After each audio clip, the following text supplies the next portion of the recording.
Blood spattered across the sterile instrument tray before anyone could move. The slap echoed through the emergency room like a gunshot, sharp, brutal, final. Evelyn Hayes staggered sideways, her cheeks split open, crimson dripping onto her scrubs. The chief of surgery stood over her, his face twisted with rage, his hand still raised. 30 people watched. Not one spoke. Not one moved. They knew better. Dr. Marcus Hale didn't just run Riverside Central Hospital in Denver. He owned it. His word was law. His temper was legend. And the blonde nurse bleeding onto the floor? She was nobody. Disposable. Replaceable. Forgotten before her shift even ended. Except Evelyn wasn't looking down. She wasn't crying. She was staring straight at him, her blue eyes cold and steady, her breathing controlled, and in that silence, something shifted, something dangerous. Because what Marcus Hale didn't know, what none of them knew, was that the quiet woman he'd just humiliated had spent 6 years in military medical operations. She'd held arteries together under mortar fire. She'd triaged mass casualties in combat zones. She'd learned how to survive men like him long before she ever set foot in this hospital, and she was already calculating exactly how to destroy him. Before we go any further, if you want to see how this story ends, if you want to watch justice finally catch up to power, stay with me until the very last word. Drop a comment with the city you're watching from so I can see how far this story travels. Hit that like button. Because what happens next? You won't believe it until you see it. Evelyn Hayes arrived at Riverside Central Hospital 3 months ago with nothing but a duffel bag and a nursing license that barely passed probationary review. She wore her blonde hair pulled back tight, no makeup, no jewelry, nothing that drew attention. She clocked in early, left late, and spoke only when spoken to. The other nurses assumed she was timid. The doctors assumed she was stupid. Everyone assumed she'd quit within 6 weeks like the others. No one asked why a woman with her credentials was working night shifts in a level 2 trauma center for $14 an hour. No one asked where she'd been before Denver. No one asked anything at all. That was exactly how Evelyn wanted it. The ER on a Friday night was controlled chaos. Drunks, overdoses, stab wounds, car accidents. Evelyn moved through it like water, efficient and invisible. She restocked crash carts, started IVs, held pressure on bleeders, and never once raised her voice. She'd learned a long time ago that invisibility was survival. The moment you stood out, you became a target. Dr. Marcus Hale stood out. He didn't need to try. 6'2", silver hair, tailored scrubs that probably cost more than Evelyn's rent. Chief of surgery. Hospital board member. The kind of man whose name appeared on plaques and donor walls. He walked through the ER like he was touring a museum he owned, and in a way, he did. Riverside Central bent around him. Policies shifted to accommodate his schedule. Complaints disappeared into filing cabinets. Staff learned quickly. Cross Marcus Hale, and you were gone. Evelyn had watched him for 3 months. She'd cataloged his patterns, his weaknesses, his tells. She knew he drank scotch in his office after 9 p.m. She knew he signed off on surgeries without reviewing imaging. She knew he screamed at residents until they cried and then laughed about it in the surgeon's lounge. She also knew he was untouchable. Tonight started like any other. Evelyn was restocking suture kits when the ambulance bay doors slammed open. Paramedics rushed in with a gurney, a young man convulsing violently, his skin gray, foam bubbling from his lips. Overdose, one of the EMTs barked. Found him in an alley, unresponsive for at least 10 minutes. Dr. Hale appeared instantly, snapping on gloves. Get him on the table. Narcan, 2 milligrams IV push. Bag him. Evelyn moved without thinking, grabbing the ambu bag, positioning herself at the patient's head. She squeezed rhythmically, forcing air into collapsing lungs. The resident fumbled with the IV line. The monitor screamed, heart rate dropping, oxygen saturation plummeting. Narcan's in, the resident said, his voice shaking. Nothing happened. Hale leaned over the patient, checking pupils. Again, 4 milligrams. Evelyn's eyes flicked to the monitor. Something was wrong. The rhythm wasn't consistent with opioid overdose. The pupils weren't pinpoint. The muscle rigidity was all wrong. Doctor, she said quietly, still bagging. I don't think this is an overdose. Hale didn't even look at her. I didn't ask for your opinion. His presentation doesn't match opioids. Look at the rigidity, the jaw clenching. This could be serotonin syndrome or Nurse Hayes, his voice cut like a scalpel. Do your job and let me do mine. The second dose of Narcan went in. The patient's convulsions worsened. His temperature spiked on the monitor, 104.3 degrees and climbing. Evelyn's grip tightened on the ambu bag. She'd seen this before. Not in a hospital. In a field tent outside Kandahar when a soldier had mixed the wrong medications. Serotonin syndrome. Lethal if untreated. And Narcan would do absolutely nothing except waste time. Dr. Hale, she said, louder now. We need to cool him down and consider benzodiazepines. This isn't... Shut up. The words landed like a hammer. The room went quiet. Even the monitor seemed to pause. Hale turned slowly, his face carved from stone. What did you just say to me? I said we need to treat for serotonin syndrome. His vitals? I know what his vitals are. Hale stepped closer, his voice dropping to something cold and dangerous. I've been practicing medicine for 23 years. I've run this ER for a decade. And you, a probationary nurse with barely 6 months on the floor, think you know better than me? Evelyn held his gaze. I think the patient is dying. For a moment, no one breathed. Then Hale smiled. It was the worst thing Evelyn had ever seen. You're done, he said softly. Get out of my ER. Doctor, I said get out. Evelyn didn't move. She kept bagging the patient, kept squeezing air into failing lungs. Not until he's stable. That's when Hale hit her. The slap came so fast no one saw it coming. Evelyn's head snapped sideways, the impact splitting her cheek open. Blood sprayed across the instrument tray. She stumbled, but didn't fall. Her hand stayed on the ambu bag. 1 squeeze. 2. 3 it. The room was frozen. 30 people, nurses, residents, techs, stood paralyzed. Some looked at the floor. Some looked away. No one said a word. Evelyn straightened slowly, wiping blood from her mouth with the back of her hand. Her voice came out calm, steady. You just assaulted me in front of witnesses. Hale leaned in close, his breath hot against her ear. And who's going to believe you? He turned to the resident. Get her out of here, now! 2 security guards appeared as if summoned. They grabbed Evelyn's arms, started pulling her toward the door. She didn't resist, didn't struggle. Just looked back at the patient on the table, his body seizing, his monitor screaming. You're killing him, she said. Hale ignored her. The guards dragged her into the hallway. The ER doors swung shut. And Evelyn Hayes, invisible, disposable, forgotten, disappeared. They put her in a windowless office on the 3rd floor and told her to wait. No one came for 2 hours. Evelyn sat in the plastic chair, her cheek throbbing, her scrubs stained with blood, and thought about the patient, thought about the monitor, thought about Marcus Hale's smile. She'd seen men like him before. In the military, they called them untouchables, officers who committed crimes in broad daylight because rank protected them. She'd watched good soldiers get destroyed for speaking up, watched evidence disappear, watched justice turn into a joke. She'd promised herself she'd never be silent again. At 11 p.m., the door opened. A woman in a gray suit stepped in. Hospital administration, Evelyn guessed. Mid-50s, expensive haircut, the kind of face that smiled while firing you. Miss Hayes, the woman said, sitting across from her. I'm Karen Pritchard, Director of Human Resources. I understand there was an incident tonight. Evelyn said nothing. Dr. Hale has filed a formal complaint.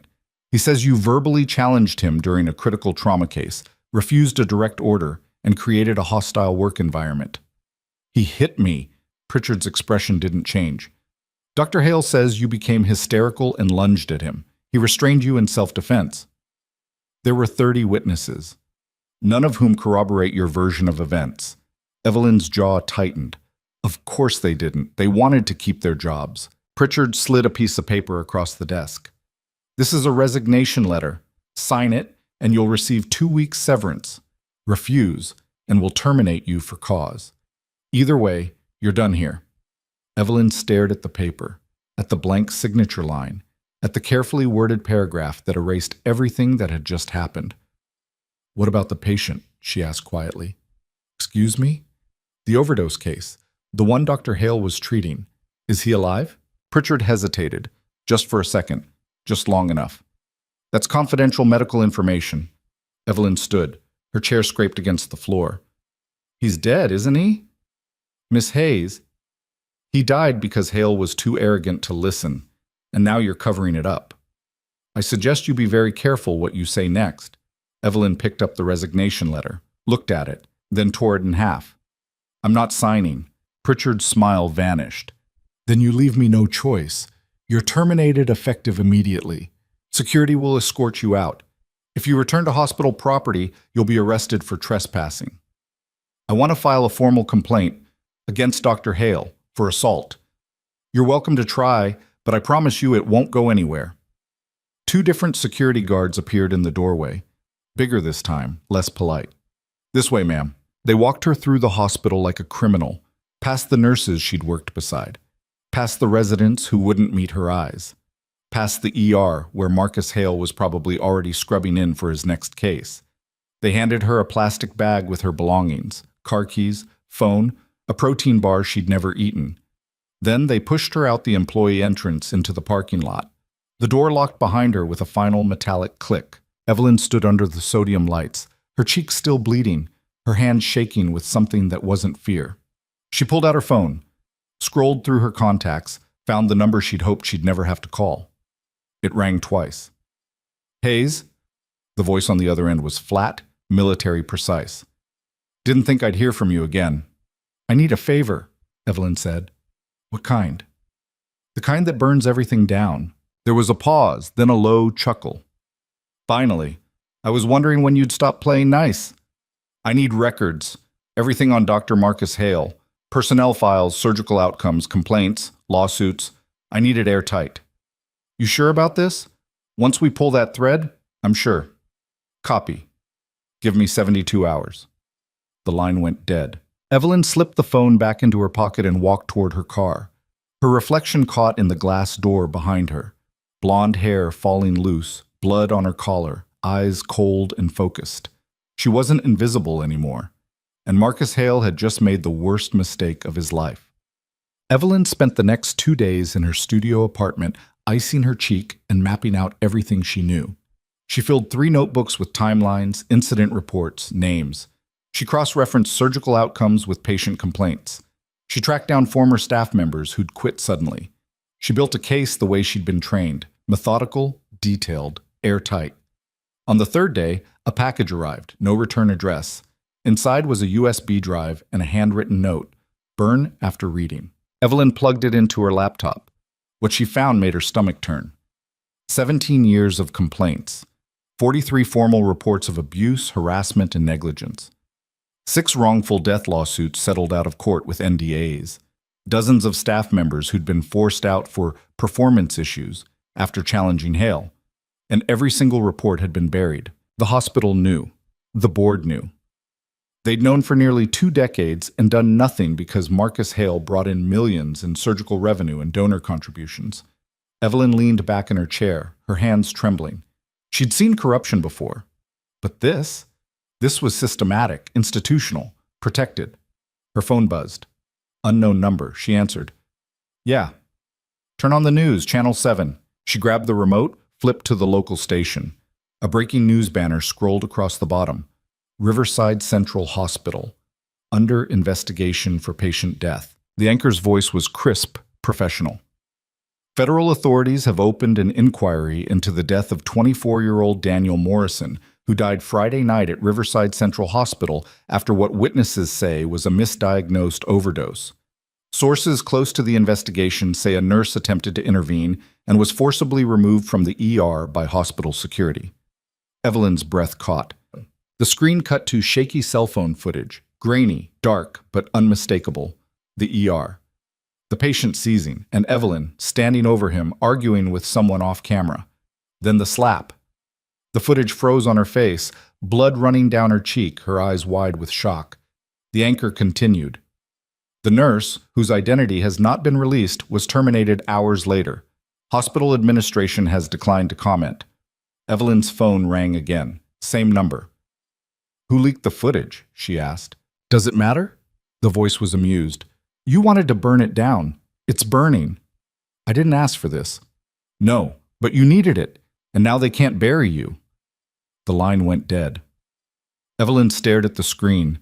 at her own face frozen in that terrible moment. She'd wanted justice. She'd wanted accountability. But this was public. This was unstoppable. Her phone exploded with notifications, texts from former coworkers, emails from reporters, messages from people she hadn't spoken to in years. One stood out. A single line from an unknown sender. "Thank you." Evelyn closed her eyes, took a breath, opened them. She had 72 hours before the story spiraled completely out of control. 72 hours to decide if she was going to hide or fight. She thought about the patient, about Daniel Morrison, about the 30 people who'd watched and said nothing. Then she opened her laptop and started typing. An email to every major news outlet in Denver, to patient advocacy groups, to the state medical board. Subject line: the truth about Riverside Central Hospital. Attached: every document on the USB drive. Her finger hovered over the send button. One click. That's all it would take. One click and Marcus Hale's world would collapse. But hers would too. She'd be exposed, dissected. Every part of her past dragged into the light. She thought about the note. Burn after reading. Then she thought about Daniel Morrison's mother, who'd probably spent the last 2 days crying. Evelyn clicked send. The email disappeared into the void. For 10 seconds, nothing happened. Then her phone started ringing and didn't stop. By morning, the story was everywhere. National news, social media, viral hashtags. The footage of the slap had been viewed 14 million times. Riverside Central's phone lines were jammed. Protesters gathered outside the hospital entrance with signs. Justice for Daniel Morrison. Fire Marcus Hale. Protect nurses. Evelyn watched it all from her apartment. Her phone turned off. Her curtains drawn. She'd done what she set out to do. The truth was out. The system was exposed. But she wasn't ready for what came next. At 6 a.m., someone knocked on her door. Hard. Official. She opened it to find 2 men in dark suits and a woman in military dress blues. "Evelyn Hayes?" the woman asked. "Yeah." The woman held up credentials. "Captain Rebecca Torres, U.S. Army Criminal Investigation Command. We need to talk." Evelyn's stomach dropped. About what? About why a former military operative with a federal security clearance is all over the national news. Evelyn stepped aside. They walked in like they owned the place. Captain Torres sat on the couch, her posture rigid. "You filed an official complaint against Dr. Marcus Hale for assault. Is that correct?" "Yes." "And you leaked confidential hospital records to the press." "I leaked evidence of criminal negligence." "Those records were obtained through classified channels." Evelyn said nothing. Torres leaned forward. "You know what happens when someone with your background goes public, Hayes. You know what protocols kick in. You know what we're supposed to do. So do it." Torres studied her for a long moment. Then she smiled. It was sharp and approving. "We're not here to arrest you. We're here to protect you." Evelyn blinked. "What?" One of the suits spoke up. "You've just become the most high-profile whistleblower in the country. Every lawyer, journalist, and conspiracy theorist is going to be digging into your life. And when they find out you were military medical corps with operational clearance, they'll start asking questions you can't answer," Torres finished.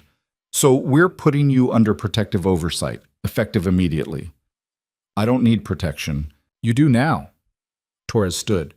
"Because as of 3 hours ago, Marcus Hale lawyered up, and his legal team is already preparing a countersuit for defamation, breach of confidentiality, and intentional infliction of emotional distress. They're going to come at you with everything they have." Evelyn's jaw tightened. "Let them. They're also going to dig into your service record, and if they find what I think they'll find..." Torres paused. "You won't just lose this fight, you'll disappear." The room went very quiet. Evelyn looked at the captain, at the 2 silent men flanking her, at the door she couldn't walk out of anymore. "What do you want from me?" she asked. "Cooperation. You stay quiet. You let us handle the investigation. You don't talk to reporters, don't post online, don't do anything that draws more attention. And if I don't," Torres's expression went cold, "then you're on your own. And I promise you, Hale's lawyers will destroy you before you ever see the inside of a courtroom." Evelyn wanted to argue, wanted to fight, but she knew Torres was right. She'd gone up against the system before. She knew how it protected its own. "How long?" she asked quietly. 2 weeks, maybe 3. Long enough for the federal investigation to move forward, long enough for the media circus to die down. And then? Then you get your day in court, and we make sure you win. Evelyn exhaled slowly. Fine, Torres nodded. Good. Pack a bag, you're coming with us. Where? Somewhere safe, somewhere Hale's people can't find you. One of the suits moved toward the bedroom. Evelyn grabbed his arm. I pack my own bag. He looked at Torres. She nodded. Evelyn disappeared into the bedroom and started throwing clothes into a duffel. Her hands were shaking, not from fear, from rage, because once again the system was taking control. Once again she was being silenced. But this time she wasn't backing down. She zipped the bag and walked back into the living room.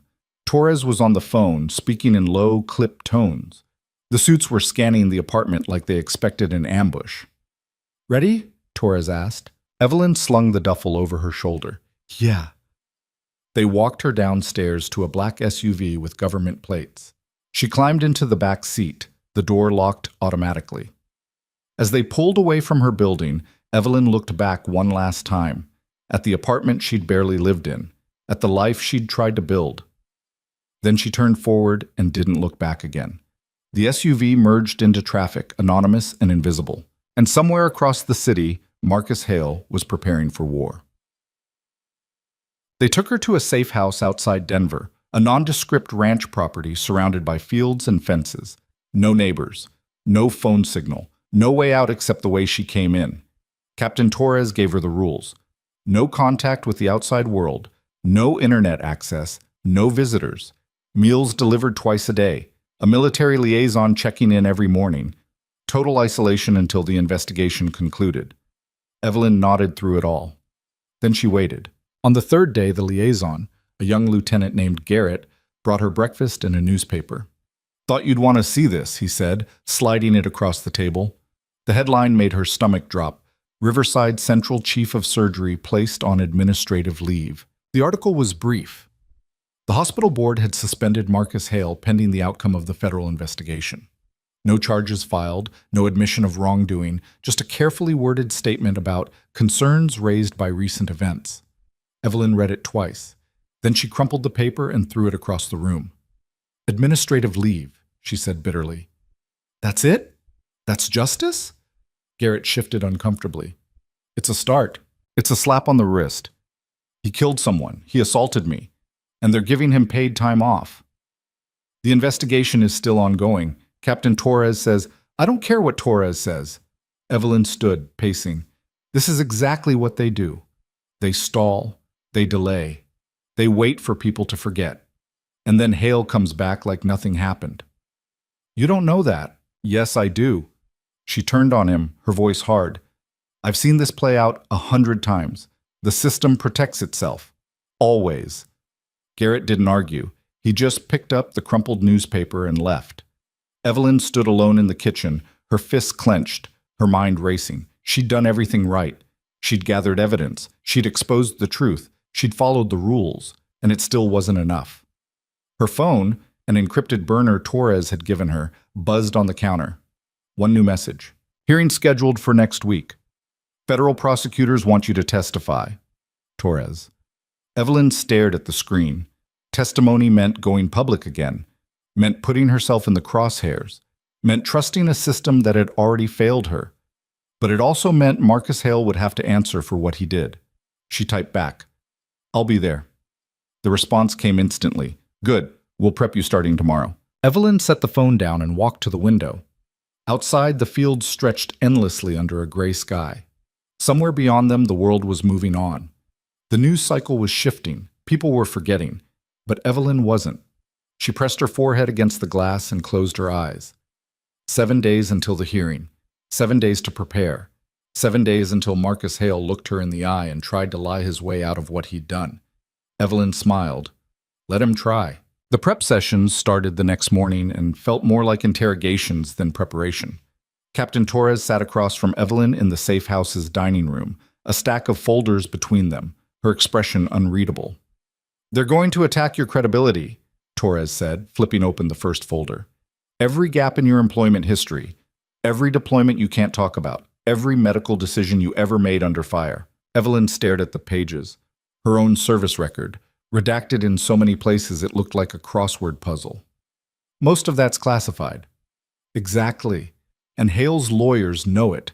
They'll imply you're hiding something. They'll paint you as unstable, unreliable, dangerous. I saved lives. I know that. You know that. But a jury won't see your commendations. They'll see a woman who can't explain where she was for 6 years. Evelyn's jaw tightened. So what do I say? As little as possible. Answer the question. Don't elaborate. Don't defend. Don't explain. Torres leaned forward. They want you to lose your temper. Don't give them the satisfaction. For the next 3 days, they ran scenarios. Torres played the hostile attorney, firing questions designed to provoke, to trap, to humiliate. Evelyn answered mechanically, her voice flat, her face blank. But inside, she was burning. On the 4th day, Lieutenant Garrett brought lunch and lingered by the door. Something you need to say? Evelyn asked, not looking up from her sandwich. He hesitated. There's been a development. Torres glanced at him sharply. I told you to wait until... She deserves to know. Evelyn set down her sandwich. Know what? Garrett pulled out his phone, turned it toward her. The screen showed a news headline. Second nurse files complaint against Dr. Marcus Hale.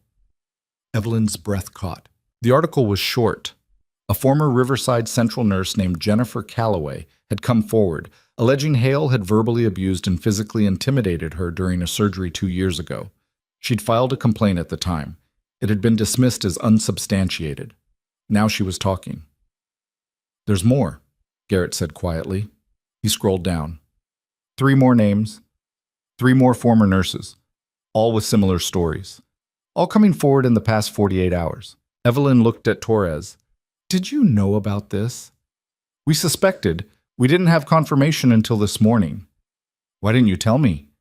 Because you're supposed to be focused on your testimony, not what? Not the fact that I'm not the only one?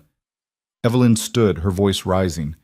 You think that doesn't matter? You think I don't need to know there are other women who went through the same thing? Torres's expression didn't change.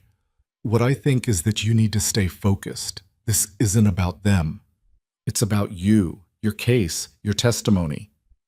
It's about all of us. No, it's about winning. And if you start thinking about the bigger picture, you'll lose sight of what you need to do. Evelyn wanted to argue, wanted to scream, but Torres was already gathering the folders, already moving on, already treating this like just another tactical problem to solve. Garrett caught Evelyn's eye as he left. He didn't say anything. He didn't need to. That night, Evelyn lay awake in the safe house's narrow bed, staring at the ceiling. She thought about Jennifer Calloway, about the other names she'd seen, about how many more might be out there, silent and afraid. She'd thought she was alone in this. Turns out she never was. The hearing was in 3 days. They moved her to Denver the night before the hearing, smuggling her into a downtown hotel through a service entrance. Torres had arranged for a suite on the 14th floor with blackout curtains and a security detail in the hallway. Evelyn felt like a prisoner being transferred. Get some sleep, Torres said, handing her a key card. We leave for the courthouse at 7. Evelyn nodded, but she didn't sleep. She stood at the window, looking out at the city lights, at the people moving through their lives like nothing was wrong. Somewhere out there, Marcus Hale was doing the same thing. Probably sleeping soundly. Probably confident he'd win. At 6 a.m., someone knocked. Evelyn opened the door to find a woman in a sharp gray suit, mid-30s, carrying a garment bag. Evelyn Hayes? The woman asked. Yeah, Meredith Park. I'm with the U.S. Attorney's Office. I'll be questioning you today. She stepped inside without waiting for an invitation. Captain Torres says you're ready, but I need to see for myself. She unzipped the garment bag, pulled out a navy blazer and slacks. Wear these. Nothing flashy, nothing that draws attention. You're a professional, calm, credible. Evelyn took the clothes. I know how to dress. I'm sure you do, but this isn't about what you know. It's about what a jury perceives. Meredith sat on the edge of the bed, pulled out a tablet. Let's go over your testimony one more time. For the next hour, Meredith drilled her. The questions were sharper than Torres's, more surgical.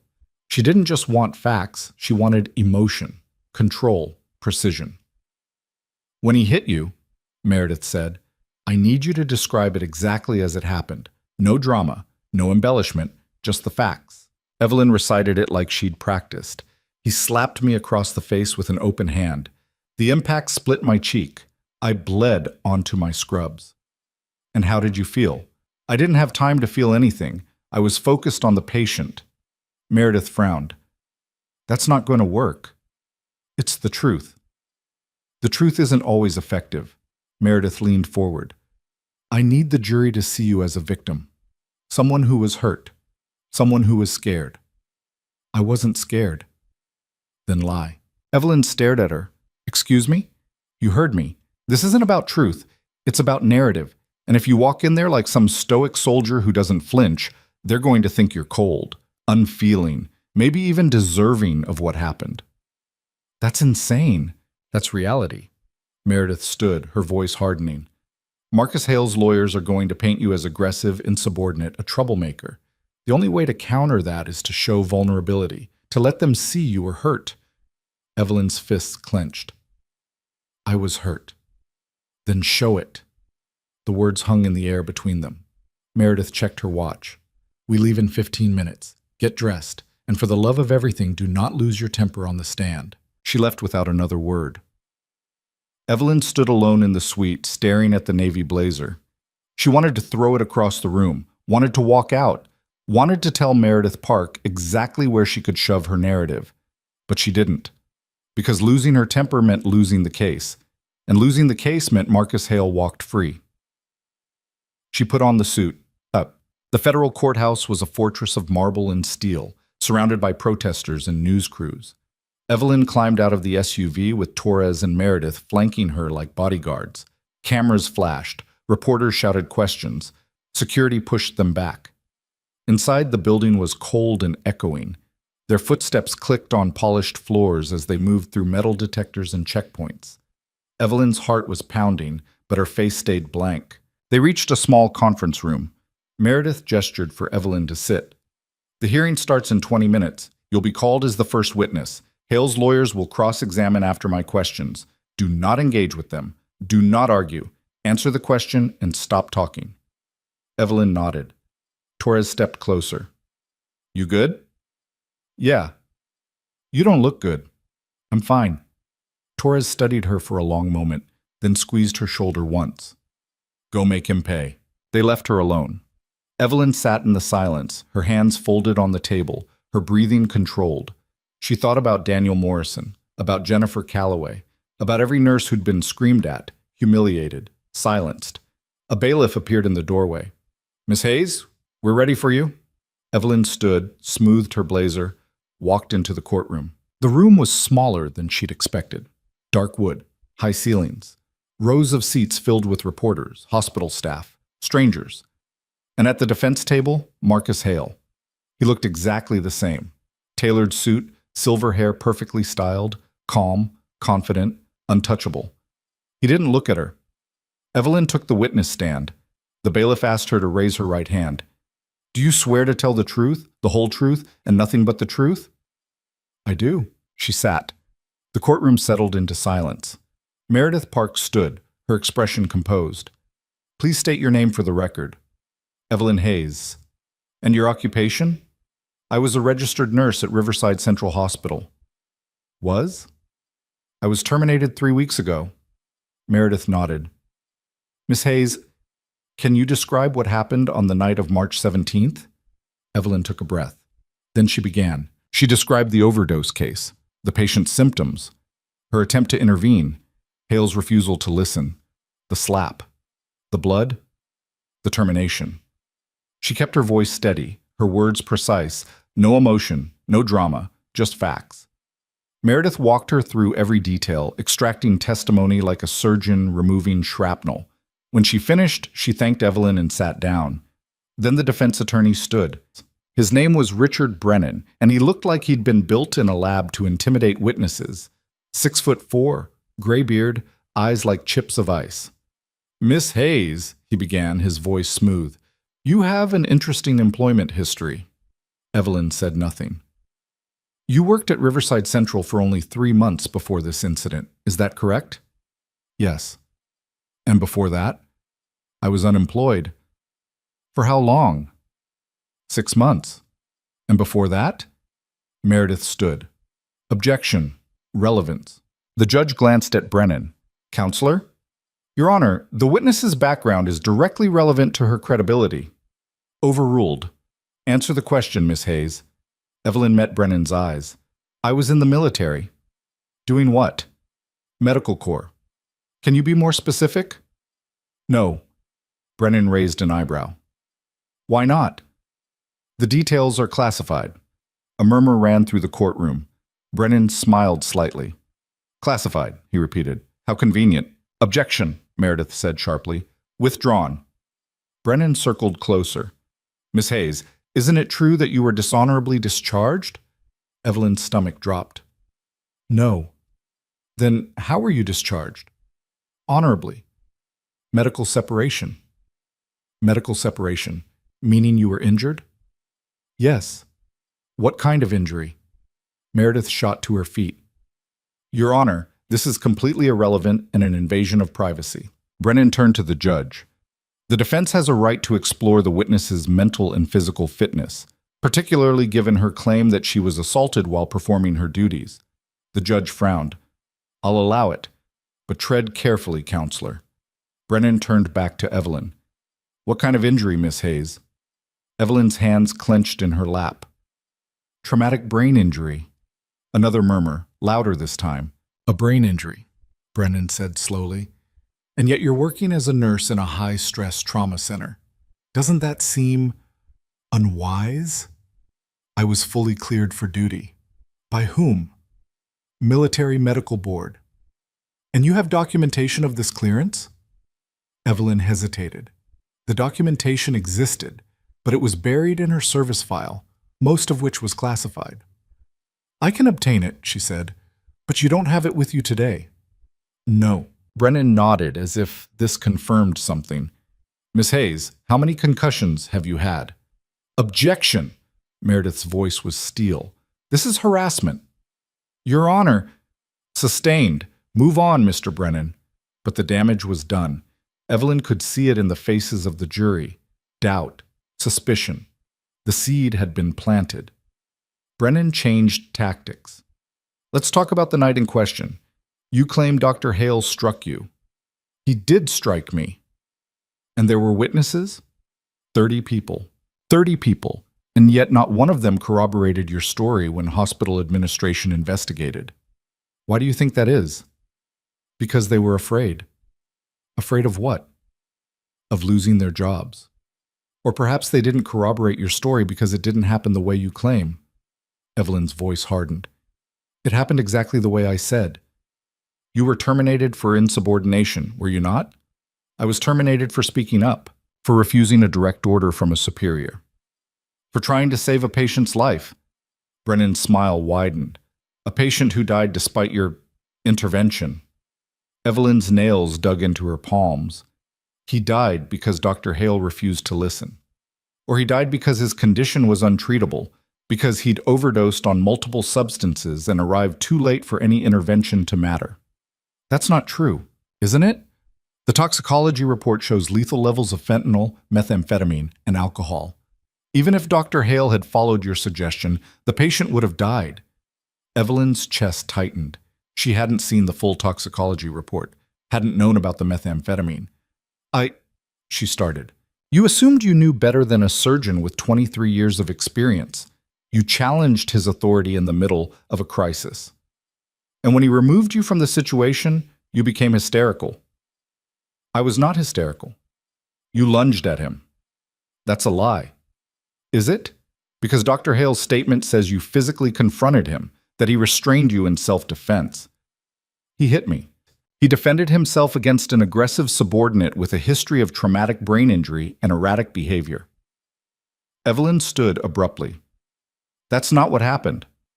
Miss Hayes, please sit down, the judge said. He's twisting everything. Sit down. Evelyn sat, her breathing ragged. Brennan watched her with satisfaction. No further questions, Your Honor. He returned to his seat. Marcus Hale leaned over, whispered something in his ear. They both smiled. Evelyn wanted to scream. wanted to flip the table, wanted to walk over there and show them exactly what erratic behavior looked like. Instead, she sat perfectly still and let Meredith redirect. Meredith stood, her expression calm. Miss Hayes, have you ever been diagnosed with any mental illness? No. Have you ever been hospitalized for psychiatric reasons? No. Have you ever been disciplined during your military service for aggressive or erratic behavior? No. In fact, you received multiple commendations for performance under pressure. Did you not? Yes.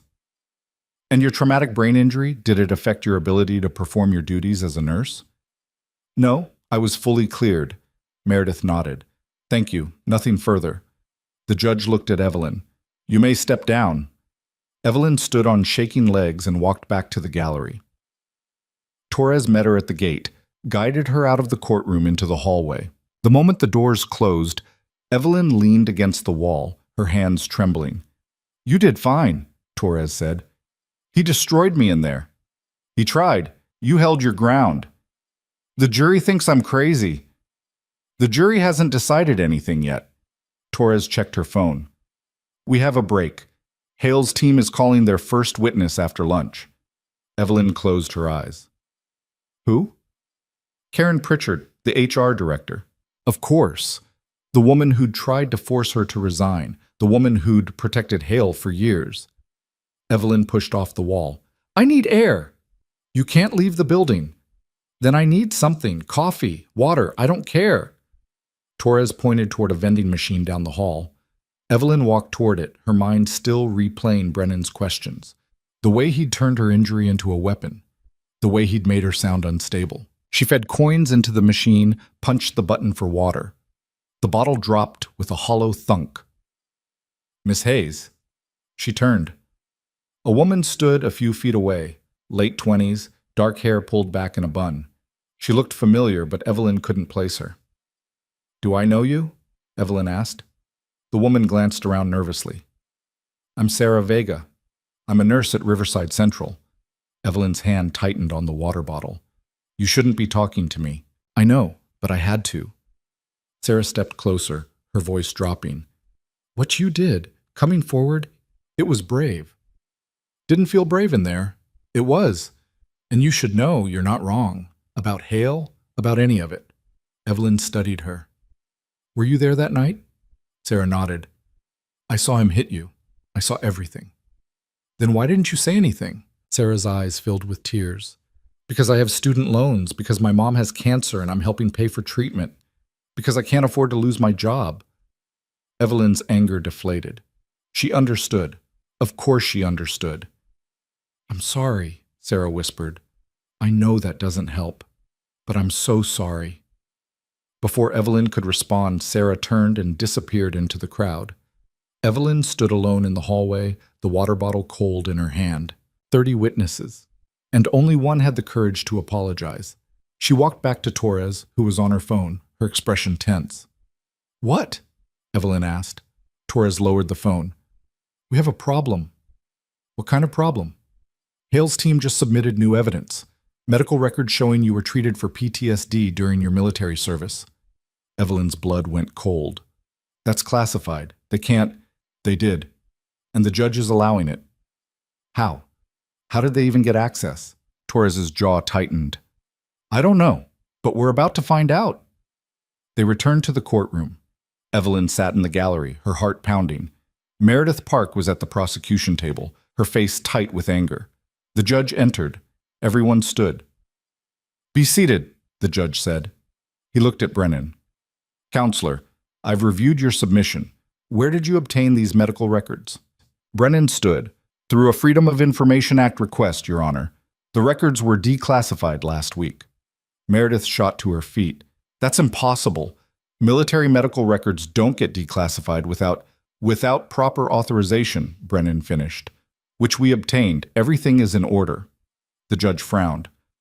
I'll allow the records, but I'm limiting their scope. You may reference the PTSD diagnosis, but nothing else. Evelyn's hands were shaking. Someone had leaked her file. Someone with access to classified military records had handed them over to Hale's lawyers. Torres leaned close.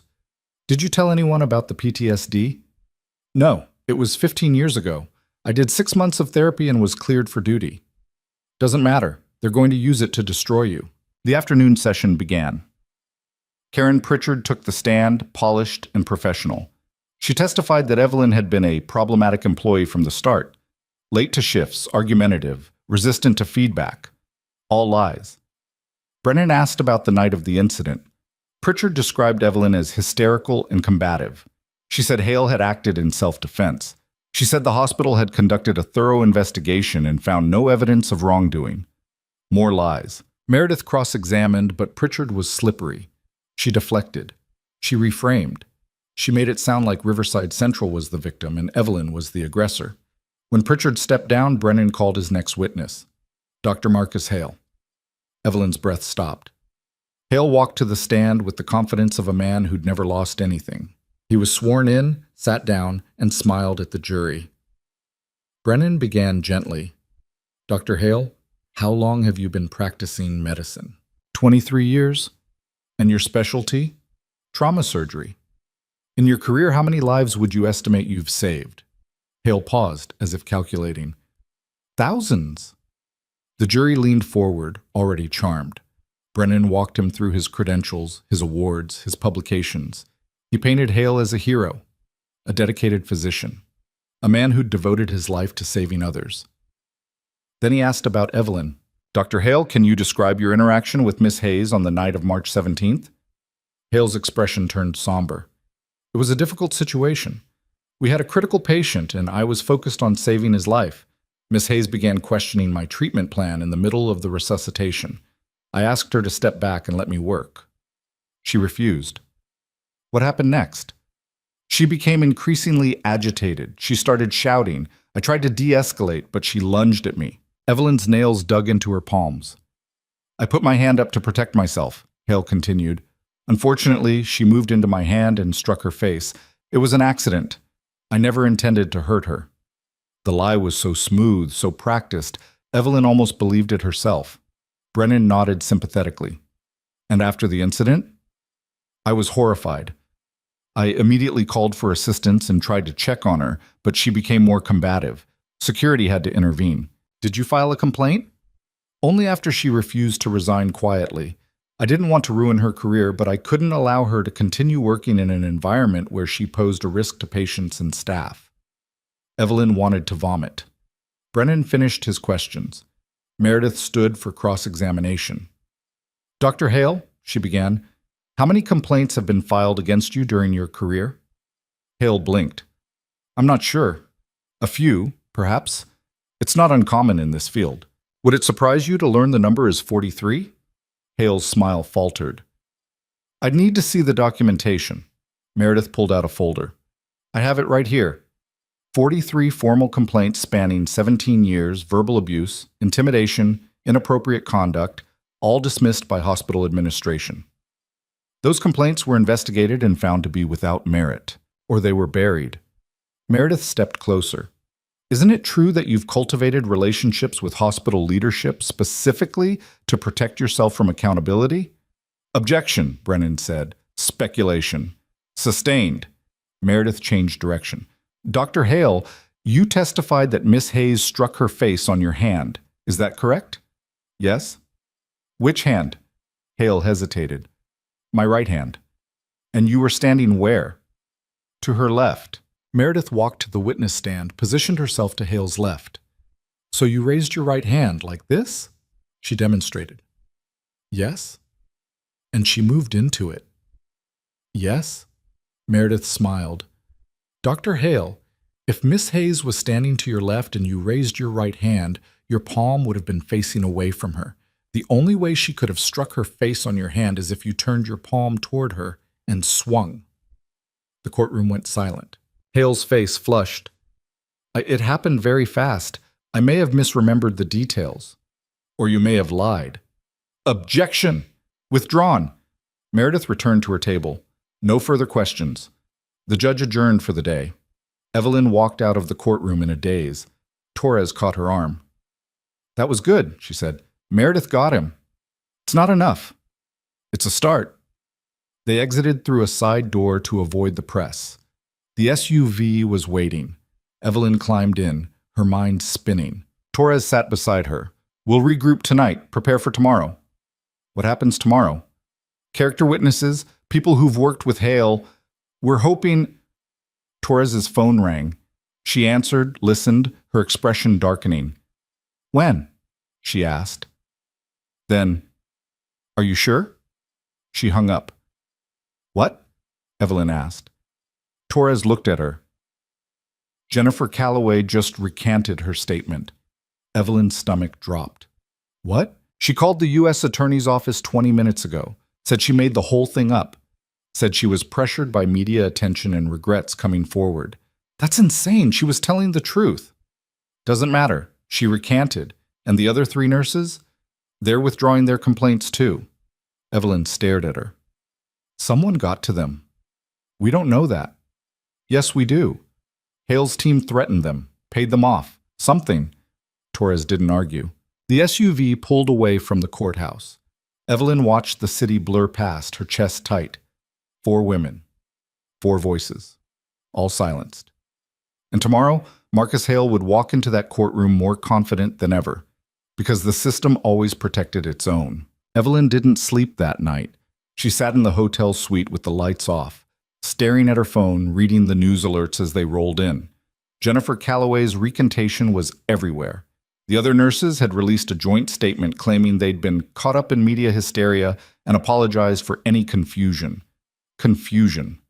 As if being terrorized by a surgeon was something you could misremember. Torres knocked once and entered without waiting for permission. She looked exhausted. Meredith wants to meet. Now. They took the elevator down to a conference room on the 3rd floor. Meredith Park was already there, pacing, her suit jacket discarded, her sleeves rolled up. Lieutenant Garrett stood in the corner, arms crossed. Sit, Meredith said. Evelyn sat. Torres remained standing. Meredith stopped pacing. We need to talk about what happens tomorrow. Tomorrow we keep fighting, Evelyn said. With what? Our star witnesses just evaporated. The jury's already skeptical because of your PTSD diagnosis, and Hale's lawyers are going to parade character witnesses who'll swear he's a saint. Meredith braced her hands on the table. We're losing. So we give up? I didn't say that, but we need to be realistic about our options. Evelyn's jaw tightened. What options? Meredith glanced at Torres, then back at Evelyn. Hale's team approached us this afternoon. They're offering a settlement. The room went very quiet. What kind of settlement? Evelyn asked. Full reinstatement, back pay, a formal apology from the hospital. In exchange, you drop the criminal complaint and sign an NDA. Evelyn laughed. It came out harsh and bitter. An NDA, so I shut up and disappear. You get your job back. You get vindication. You move on with your life. And Hale stays in his position. The hospital issues new harassment policies, oversight increases, but fundamentally, nothing changes. Evelyn stood. He gets away with it. He gets monitored, restricted. It's not perfect, but it's something. It's nothing. Meredith's expression hardened. It's better than losing completely, which is where we're headed. Evelyn turned to Torres. You agree with this? Torres didn't answer immediately. When she did, her voice was careful. I think you need to consider all your options. That's not an answer. It's the only answer I can give you. Torres moved closer. Hayes, I've seen cases like this before. The system protects people like Hale. It always has. You can fight and lose everything, or you can take the win you're being offered and rebuild. That's not a win. That's surrender. Sometimes surrender is survival. Evelyn looked between them. 2 professionals telling her to be practical, to be smart, to accept reality and move on. She thought about Daniel Morrison's mother, about Sarah Vega apologizing in the hallway, about Jennifer Calloway, terrified enough to recant. No, she said. Meredith sighed. Evelyn, I said no. We're not settling. We're finishing this. Then you need to understand what you're risking. If we lose tomorrow, Hale's team will counter-sue for defamation. They'll go after your nursing license. They'll make sure you never work in healthcare again. Let them try. This isn't bravado time. This is your life. I know exactly what this is. Evelyn's voice went cold. And I know what happens if I settle. Hale wins, the hospital wins, and the next nurse who speaks up gets crushed because there's no precedent, no consequence, no reason for anything to change. Meredith studied her for a long moment. Then she nodded slowly. All right, then we go to war. What do we have? Honestly, not much. We have your testimony, we have the cell phone footage, we have Hale's inconsistency about the slap. But none of that's enough to overcome the character witnesses he's bringing tomorrow. So we need something bigger. We need a miracle. Garrett cleared his throat. Everyone turned. What if we had another witness? He asked quietly. Torres frowned. What are you talking about? Garrett pulled out his phone, scrolled through something, then handed it to Meredith. I've been digging into the hospital security footage from that night. The ER cameras were conveniently offline, but the hallway cameras weren't. Meredith's eyes widened as she watched. Is this footage of Karen Pritchard and Marcus Hale meeting in a stairwell 30 minutes after the incident, before any official investigation started? Evelyn moved closer. The video was grainy but clear enough. Pritchard and Hale, heads close together, talking urgently. No audio, but the body language was unmistakable. They were coordinating their story, Evelyn said. That's what it looks like. Garrett took the phone back. I also pulled Pritchard's phone records. She made 7 calls to Hale's personal cell in the 3 days after you were terminated, all lasting more than 10 minutes. Meredith's expression shifted.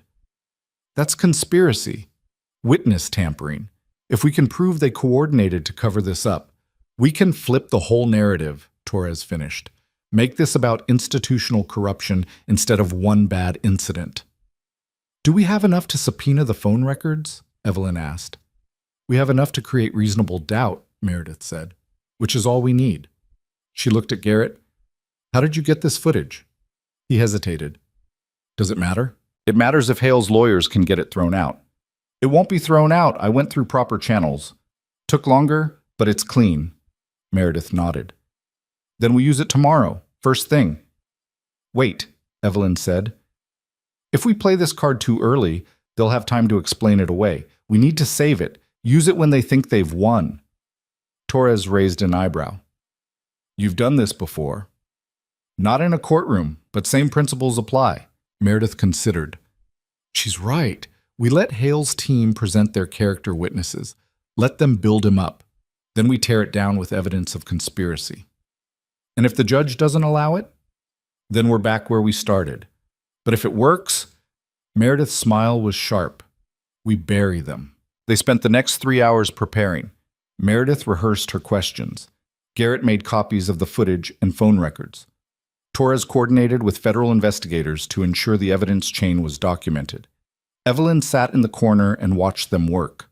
For the first time since this started, she felt something other than rage. She felt hope. The courtroom was packed the next morning. More reporters. More protesters outside. More cameras. The story had gone national now. Former military nurse versus powerful surgeon. David versus Goliath. Except everyone expected Goliath to win. Evelyn took her seat in the gallery. Marcus Hale sat at the defense table, composed and confident. He'd brought his wife today, a calculated move. Show the jury he was a family man, stable, trustworthy. The judge entered. Everyone rose. Be seated. Mr. Brennan, call your first witness. Brennan stood. The defense calls Dr. Patricia Okonkwo. A woman in her 60s approached the stand. Chief of cardiothoracic surgery, 20-year colleague of Hale's. She testified that he was brilliant, dedicated, occasionally brusque, but never cruel. Dr. Hale has mentored dozens of residents, she said. Many of them women. He's always been supportive, professional. Meredith's cross-examination was brief. She got Dr. Okonkwo to admit she'd never worked a shift in the ER, had never witnessed Hale interact with nurses during trauma cases, and had a financial stake in maintaining good relations with him as a fellow department chair. But the damage was done. The jury had seen a respected colleague defend him. Brennan called 3 more witnesses, all doctors, all singing Hale's praises. By lunch, the defense had built an impenetrable wall of credibility. Evelyn sat through it all, her expression blank, her hand steady. Waiting. After the break, Meredith stood. Your Honor, the prosecution calls a rebuttal witness, Dr. Felix Ramos. Murmurs ran through the courtroom. Evelyn didn't recognize the name. An older man, mid-70s, walked to the stand. Gray beard, kind eyes. He was sworn in and sat. Dr. Ramos, Meredith began, can you describe your relationship with Riverside Central Hospital? I was chief of emergency medicine from 1992 to 2008, 16 years. And during that time, did you work with Dr. Marcus Hale? Yes. He joined the surgical team in 2003. Can you describe his conduct during those years? Ramos took a slow breath. Dr. Hale was extremely talented. He also had a temper. He screamed at nurses regularly, threw instruments. I personally witnessed him shove a resident into a wall. The courtroom erupted. The judge banged his gavel. Brennan shot to his feet. Objection! This testimony is prejudicial and unsubstantiated. Your Honor, Meredith said calmly, the defense opened the door by presenting character witnesses. We have the right to rebut. The judge frowned. I'll allow it, but keep it relevant, counselor. Meredith turned back to Ramos. Did you ever file a formal complaint about Dr. Hale's behavior? Multiple times, to hospital administration, to the board. Every complaint was dismissed. Why? Because Hale brought in money, lots of it, and money mattered more than safety. Did you ever witness Dr. Hale physically assault a staff member? Ramos nodded. Twice. Once he grabbed a nurse by the arm hard enough to leave bruises. Another time he slapped a medical student. And what happened when you reported these incidents? I was told to keep it internal, to handle it quietly. Ramos's voice hardened. When I refused, I was forced into early retirement. The jury leaned forward. Meredith let the silence hang. Dr. Ramos, why are you testifying today? Because I should have done it 16 years ago. I should have fought harder. I didn't. And that patient, Daniel Morrison, he's dead because people like me stayed quiet. Evelyn's throat tightened. Brennan cross-examined viciously, trying to discredit Ramos as bitter, disgruntled, seeking revenge. But Ramos didn't crack. He answered every question calmly, precisely, his credibility unshakable. When he stepped down, the courtroom felt different, heavier. Meredith called 2 more witnesses, former staff members who'd been forced out after complaining about Hale. One was a nurse who'd been screamed at so badly she'd had a panic attack. Another was a resident who'd filed a harassment complaint and been blackballed from surgical programs across the state. By the time they finished, Hale's wall of credibility had cracked, but it hadn't broken. Brennan stood for his closing argument. He was smooth, persuasive, painting Evelyn as a troubled veteran with authority issues, someone who'd misinterpreted a stressful situation and turned it into a vendetta. Miss Hayes wants you to believe she's a hero, he said. But the evidence shows she's someone who refused to follow orders, who escalated a crisis, and who is now using this courtroom to settle a personal grudge. He sat down. Meredith rose for the prosecution's closing. She walked the jury through the evidence, the footage, the testimony, the pattern of abuse spanning decades. This case isn't about one bad night, she said. It's about a system that protects abusers and silences victims. Evelyn Hayes isn't a troublemaker. She's the only person in that ER who had the courage to speak up, and for that, she was punished. She paused, letting the words settle. Dr. Marcus Hale wants you to believe he's untouchable, that his reputation, his credentials, his wealth make him above accountability. Don't let him be right. She sat down. The judge gave final instructions. The jury filed out. And then there was nothing to do but wait. 3 hours passed. Then 4. Evelyn sat in the conference room with Torres and Meredith, drinking bad coffee and not talking. Garrett kept checking his phone. Long deliberation is usually good for the defense, Meredith said quietly. Or they're hung, Torres replied. Or they're hung. At 6 p.m., Garrett's phone buzzed. He looked at the screen, then at Meredith. Verdict's in. They walked back to the courtroom. The hallways were crowded now, press, spectators, hospital staff. Evelyn saw Sarah Vega in the crowd. Their eyes met. Sarah nodded once. Inside, the jury filed in. None of them looked at Hale. None of them looked at Evelyn. The judge entered. Has the jury reached a verdict? The foreman stood. We have, Your Honor. In the matter of Hayes versus Hale, on the charge of assault, how do you find? The foreman looked down at the paper in his hands. We find in favor of the plaintiff. Dr. Marcus Hale is liable for assault. The courtroom exploded. Reporters rushed for the exits. Hale's wife gasped. His lawyers huddled. The judge banged his gavel. Order! The foreman continued. We award compensatory damages in the amount of $250,000 and punitive damages in the amount of $2 million. Evelyn's legs nearly gave out. Torres caught her arm. The judge addressed Hale. Dr. Hale, you are ordered to pay the plaintiff a total of $2.25 million. Additionally, this court recommends the state medical board review your license. This verdict will be forwarded to appropriate regulatory authorities. Hale stood slowly, his face ashen. His lawyers were already talking damage control, appeals, procedural errors. But it didn't matter. The verdict was in. The truth was out. Evelyn walked out of the courtroom in a daze. Meredith was talking to reporters. Torres was on the phone with someone. Garrett gave her a thumbs up. Outside, protesters were cheering. Someone had already updated the news crawl. Jury finds Dr. Marcus Hale liable for assault. Awards nurse $2.25 million. Evelyn pushed through the crowd, needing air, needing space. She made it to the edge of the courthouse steps before someone called her name. She turned. Marcus Hale stood 10 feet away, his lawyers gone, his wife nowhere in sight. He looked smaller somehow, diminished. You proud of yourself? He asked. Evelyn met his gaze. Yeah, I am. You ruined my career. You ruined your own career. I just made sure everyone knew about it. His jaw clenched. This isn't over. Yeah, it is. She turned to walk away. You think you won? Hale's voice rose. You think this changes anything? I have money. I have lawyers. I'll appeal this until you're bankrupt. I'll make sure every hospital in this country knows your name. You'll never work again. Evelyn stopped, looked back at him. Good luck with that, she said. Then she walked down the steps and disappeared into the crowd. Torres drove her back to the safe house. They didn't talk. There was nothing to say that hadn't already been said in the courtroom. Inside, Evelyn collapsed onto the couch. Her phone was blowing up. Texts, calls, emails from people she hadn't spoken to in years. Reporters requesting interviews. Advocacy groups asking her to speak at events. She turned it off. Torres sat across from her. You okay? I don't know. You won? Yeah. That's supposed to feel good. Evelyn looked at her. Does it ever? Torres didn't answer. They sat in silence for a while. Then Torres stood. I have to head back to base, file reports, close out the protective detail. She paused at the door. For what it's worth, you did the right thing. Doesn't feel like it. It never does.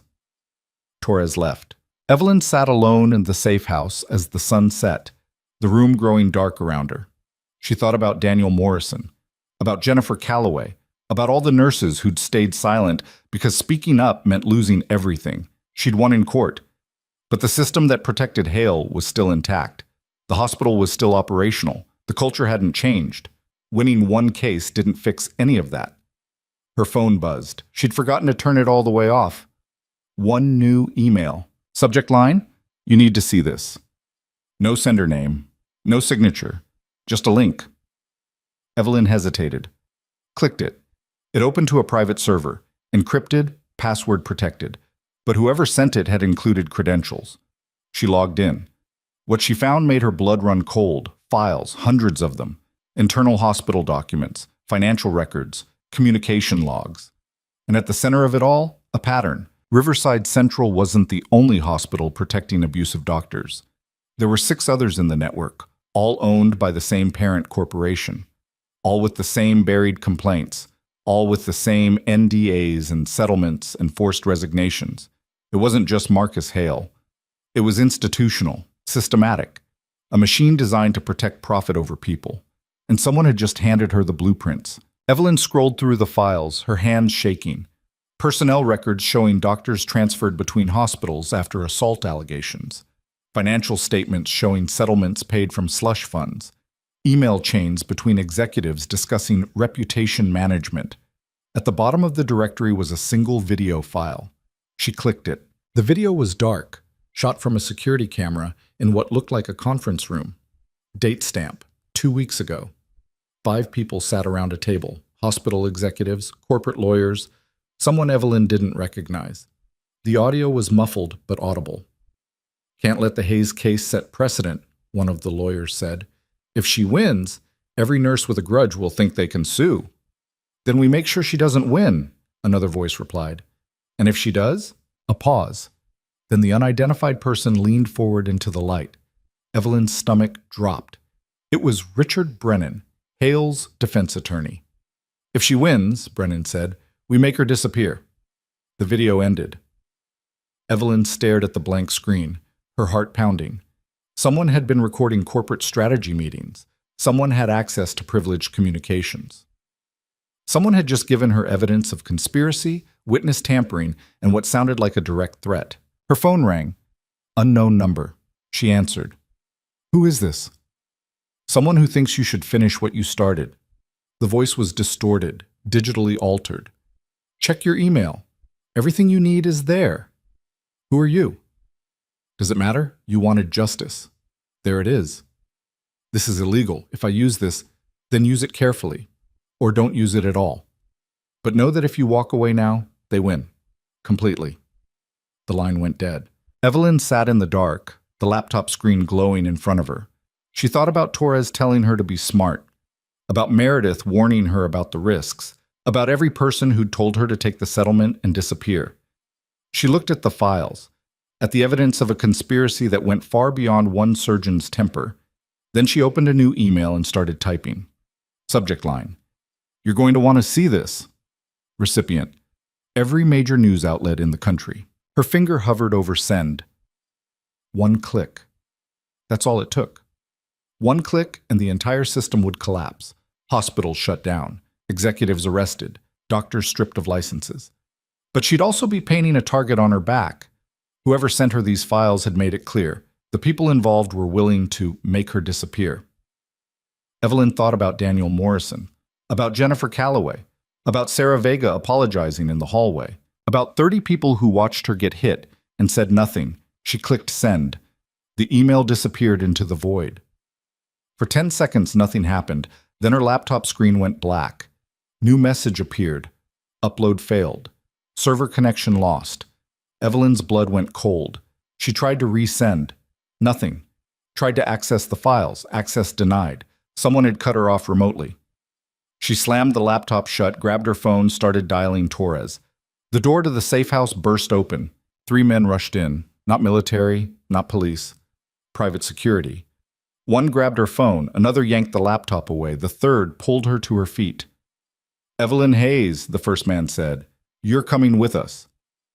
"On whose authority?" He smiled. "Does it matter?" They dragged her toward the door. Evelyn struggled, tried to break free, but they were trained, professional. She managed to twist enough to see the laptop screen as they carried it past her. The files were being deleted, one by one, wiped clean. And on the screen, just before it went dark, 4 words appeared. "You should have settled." Evelyn went limp in their grip. Not surrender, strategy.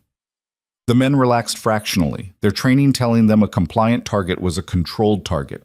She counted their breathing, watched their feet, calculated angles. Then she drove her elbow backward into the closest man's solar plexus. He folded. She twisted, grabbed his arm, used his weight to throw him into the second man. They crashed into the coffee table. The third man lunged for her. She sidestepped, swept his leg, and he went down hard. She had maybe 10 seconds. Evelyn grabbed the laptop off the floor where it had fallen. The screen was still on, files still deleting. She yanked the power cord, ripped out the hard drive with her bare hands. Plastic cracked, metal bent.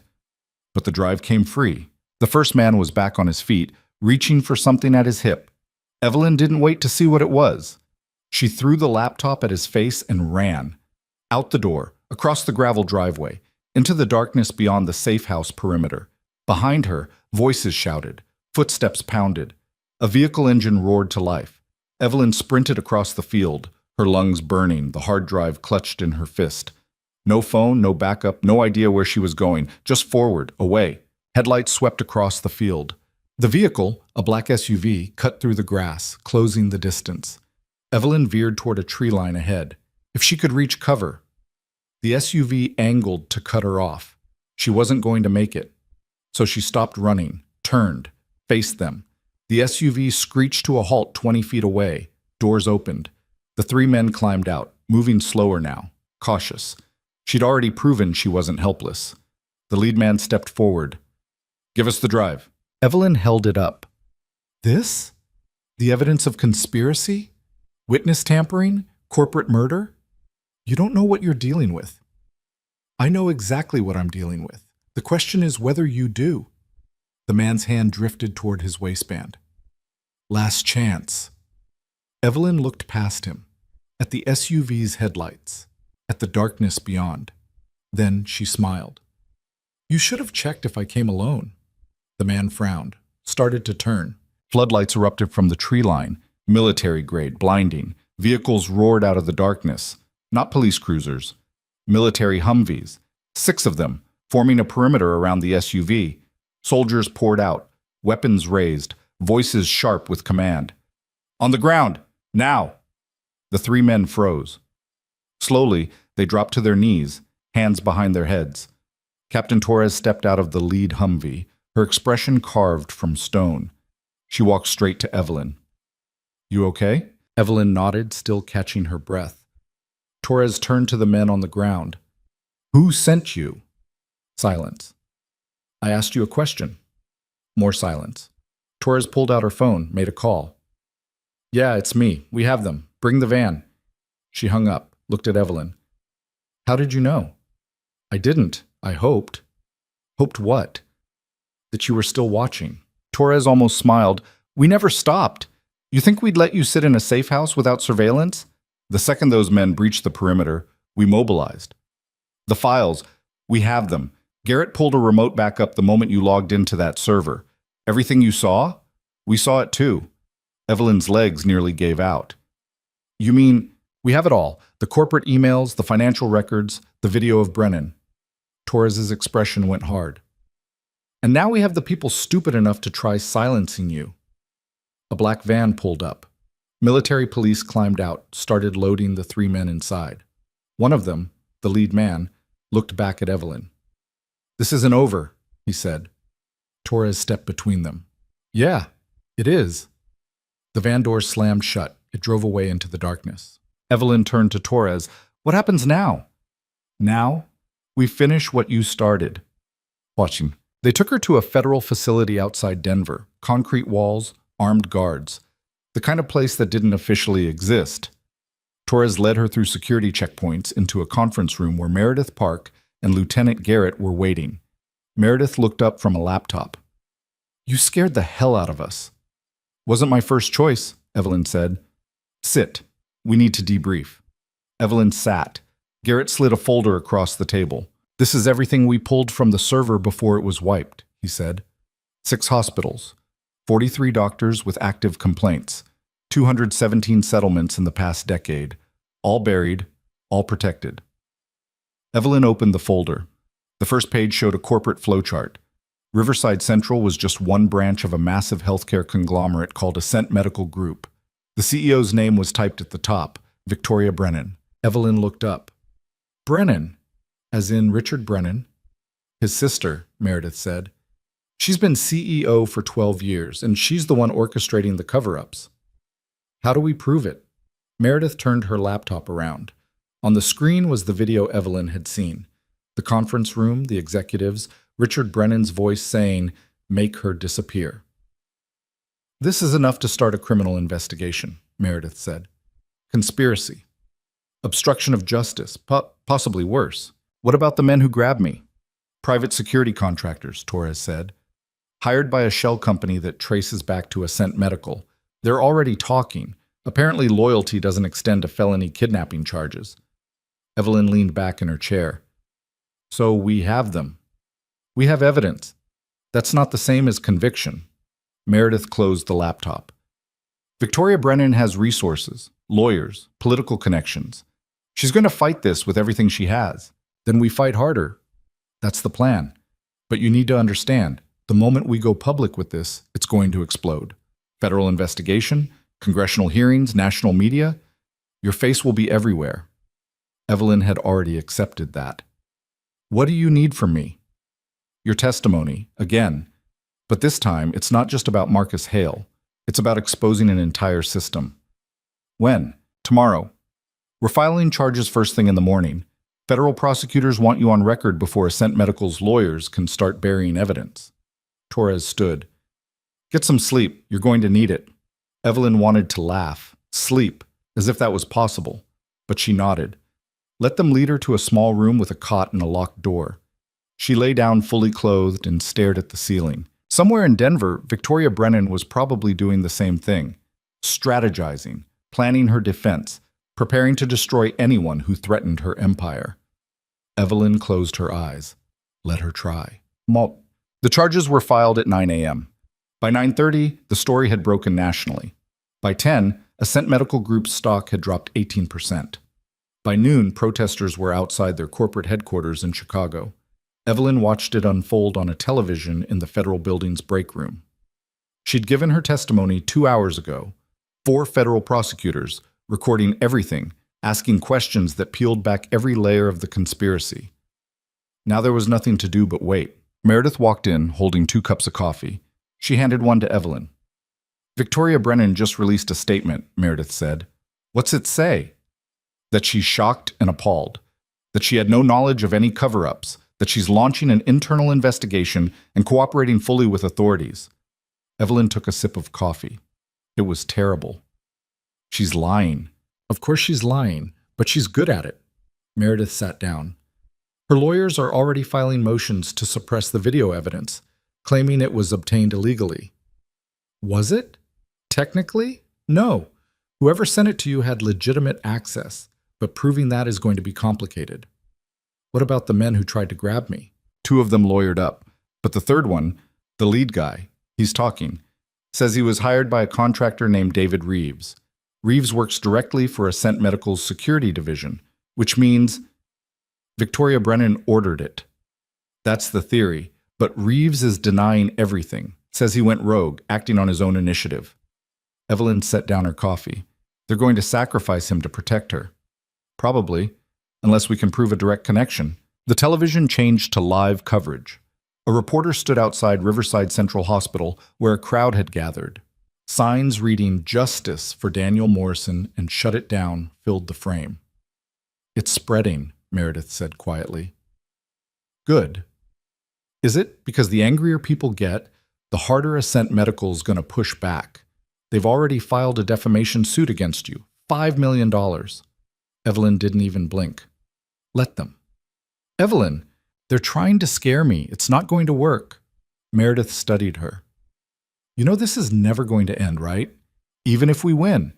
Even if Brennan goes to prison, they'll appeal, drag it out for years, and you'll be in the center of it the entire time. I know. And you're okay with that? Evelyn looked at the television, at the protesters, at the signs, at the people finally demanding accountability. Yeah, she said. I am. Yet, 3 days later, the federal investigation expanded. Subpoenas went out to all 6 hospitals in the Ascent Medical Network. Financial records were seized. Executives were called to testify. And in the middle of it all, someone leaked the full video of Richard Brennan's conference room conversation. It went viral within hours. By evening, Richard Brennan had resigned from all active cases and released a statement claiming he'd been taken out of context. By morning, the Colorado Bar Association had opened an ethics investigation. But Victoria Brennan stayed silent. Evelyn was back in the federal building when Torres found her. We got something, Torres said. What? David Reeves, the security contractor. He just flipped, completely.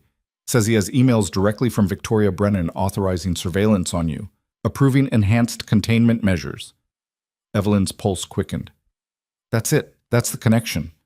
It's a start, but Brennan's lawyers are claiming the emails are fabricated, that Reeves is lying to reduce his sentence. Are they fabricated? No, we verified the metadata. They're real. Then why are they fighting it? Torres's expression darkened.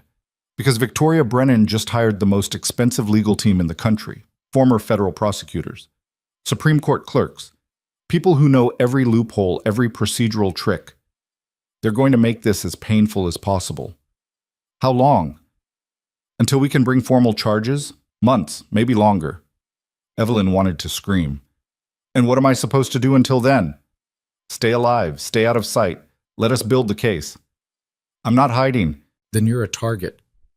I've been a target since the night Hale hit me. I'm done running.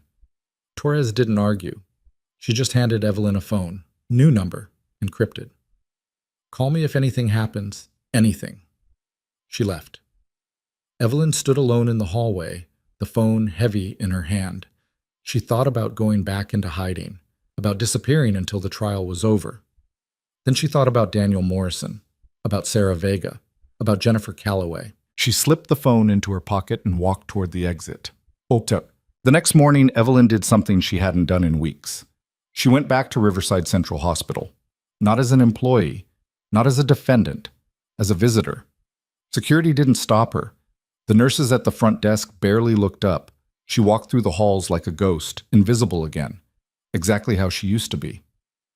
She found Sarah Vega in the break room, eating lunch alone. Sarah looked up. Her eyes went wide. You can't be here. I need to ask you something, Evelyn said. If anyone sees you, I don't care. Did Hale's lawyers contact you? Sarah hesitated, then nodded. They offered me money. Said if I testified that you were unstable, they'd make my student loans disappear. And?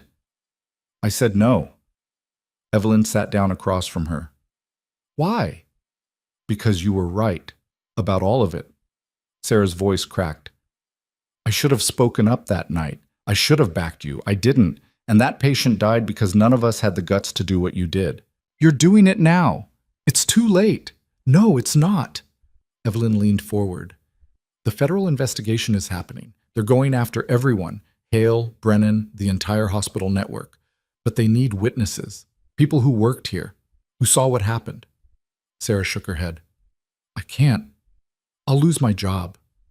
You'll lose your license if you stay silent. Because when this breaks, and it will break, everyone who knew and said nothing is going down with them. Sarah stared at her. You're serious. I'm giving you a chance. Talk to the prosecutors. Tell them what you saw. Protect yourself before it's too late. And if I do? Then you're on the right side of history instead of the wrong one. Evelyn stood, left a card on the table with Meredith Park's contact information. It's your choice, she said. But choose fast. She walked out before Sarah could respond. Over the next 2 days, 4 more nurses from Riverside Central came forward, then 3 residents, then a surgical tech who'd been fired for reporting Hale 2 years ago. The dam was breaking. Victoria Brennan's lawyers tried to stop it, filed motions to block testimony, claimed witness intimidation, demanded sanctions against Evelyn for unauthorized contact. The judge denied every motion. By the end of the week, federal prosecutors had enough testimony to convene a grand jury. The indictment came down on a Friday. Victoria Brennan was charged with conspiracy, obstruction of justice, wire fraud, and racketeering. Richard Brennan was charged as an accessory. Marcus Hale was charged with assault, medical negligence, and witness tampering. Bail was set at $10 million each. Evelyn watched the news coverage from the federal building, saw Victoria Brennan led into court in handcuffs, saw her perfect suit and perfect hair and perfect composure crack just slightly as the charges were read. Meredith walked in. Feeling good? Not yet. Why not? Because they'll make bail. They'll be out by tonight. Probably, but the damage is done. Ascent Medical's board is already calling for Victoria's resignation. 3 of the 6 hospitals have closed pending investigation, and the state medical board just suspended Marcus Hale's license. Evelyn turned from the television. Suspended, not revoked. It's a process, but it's happening. It's not enough. Meredith sighed. Evelyn, you won. You exposed them. You brought them down. That's more than most people ever get. Most people don't have a $2 million defamation suit hanging over them. We'll fight it. For how long? Meredith didn't answer. Evelyn's new phone buzzed. Unknown number. She almost didn't answer. Then she did. Yeah. Miss Hayes? The voice was unfamiliar. Male. Nervous. Who's this? My name is Thomas Kellerman. I'm an investigative journalist with the Washington Post. I've been following your case. I'm not giving interviews. I'm not asking for one. I'm calling because I have information you need to hear. Evelyn hesitated. What kind of information? About the person who sent you those files, the encrypted server. I know who it was. Evelyn's grip tightened on the phone. Who? Not over the phone. Can you meet me? Where? There's a coffee shop on 16th Street. Bluebird Cafe. 2 hours. How do I know this isn't a setup? You don't, but if you want answers, you'll come. The line went dead. Evelyn stared at the phone. Every instinct screamed trap. But she'd come this far on instinct, on risk, on refusing to back down. She looked at Meredith. I need to go somewhere. Where? Can't tell you. Evelyn? If I'm not back in 4 hours, call Torres. She walked out before Meredith could stop her. Dutchtown. The Bluebird Cafe was small, crowded, anonymous. Evelyn arrived early, scanned the room, picked a table with a clear view of the exits. She ordered coffee she didn't drink and waited. Thomas Kellerman walked in exactly on time. Mid-40s, wire-rimmed glasses, the kind of face that disappeared in a crowd. He sat down across from her without asking. Thanks for coming, he said. Talk fast. Talk. He pulled out a tablet, slid it across the table. I've been investigating Ascent Medical for 3 years, long before your case. I knew about the cover-ups, the settlements, but I couldn't prove it. No one would talk. No one would go on record. And then someone sent me the exact same files they sent you, same server, same encryption, same anonymous source. Evelyn leaned forward. Who? Kellerman tapped the tablet. A photo appeared. A woman, late 30s, dark hair, exhausted eyes. Evelyn recognized her instantly. Karen Pritchard, the HR director. No, Evelyn said. That's impossible. She was part of the cover-up. She tried to make me sign an NDA. She testified for Hale. She did, because Victoria Brennan had leverage on her. Pritchard's daughter has a rare autoimmune disorder. The treatment costs $500,000 a year. Ascent Medical was paying for it. In exchange, Pritchard buried complaints. Evelyn stared at the photo. Then why leak the files? Because her daughter died 6 months ago, and Pritchard realized she'd sold her soul for nothing. Kellerman pulled up another document. She's been copying files for 2 years, building a case, waiting for the right moment. Why me? Because you were the first person who fought back, who refused to settle, who wouldn't disappear. Kellerman's voice went quiet. She saw you as the catalyst, the person who could finally bring them down. Evelyn's hands were shaking. Where is she now? Witness protection. Federal prosecutors cut her a deal, full immunity in exchange for testimony. She's going to testify against Brennan? Against all of them. She has documentation of every cover-up, every settlement, every executive decision to protect abusers. Kellerman leaned forward. Victoria Brennan is finished, and you're the reason why. Evelyn sat back, processing, trying to reconcile the woman who'd tried to silence her with the whistleblower who'd made this possible. Why are you telling me this? She asked. Because Pritchard asked me to. She wanted you to know she's sorry, and she wanted you to have this. Kellerman slid a USB drive across the table. What's on it? Everything. Every file she copied. Every piece of evidence. Full backup, in case something happens to her. Evelyn picked up the drive. It was small, ordinary, and it contained enough evidence to destroy an empire. What do you want in return? She asked. The story. When this goes to trial, when Brennan's convicted, I want the exclusive. That's it? That's it. Evelyn stood, pocketed the drive. You'll get it. She walked out of the cafe into the cold Denver afternoon. The city moved around her, people living their lives, unaware of the bomb she was carrying. She pulled out her phone, called Torres. It's me. I need you to meet me. Now. Where are you? Sending you the location. And bring Meredith. You're going to want to see this. She hung up, looked at the USB drive in her hand. Karen Pritchard had spent 2 years preparing for this moment, building the case, waiting for someone brave enough or stupid enough to light the match. Evelyn had lit it. Now she was going to watch it burn. Torres and Meredith arrived within 20 minutes. Evelyn handed over the drive without explanation. They took it to a secure terminal in the federal building and started downloading. What they found made the previous evidence look like a rough draft. Detailed financial records showing shell companies funneling settlement money.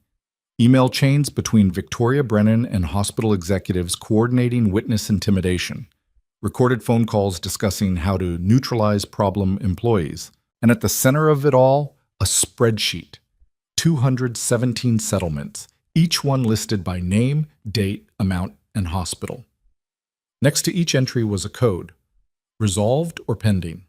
43 were marked pending. "These are active cases," Meredith said, her voice tight. "People still fighting, still trying to get justice." "And Ascent Medical is still trying to bury them," Torres added. Evelyn looked at the list, saw names she didn't recognize. Hospitals across 12 states, a pattern of abuse so vast it was hard to comprehend. "We need to contact them," Evelyn said. "Everyone on this list, tell them they're not alone. Tell them they have evidence now." Meredith nodded.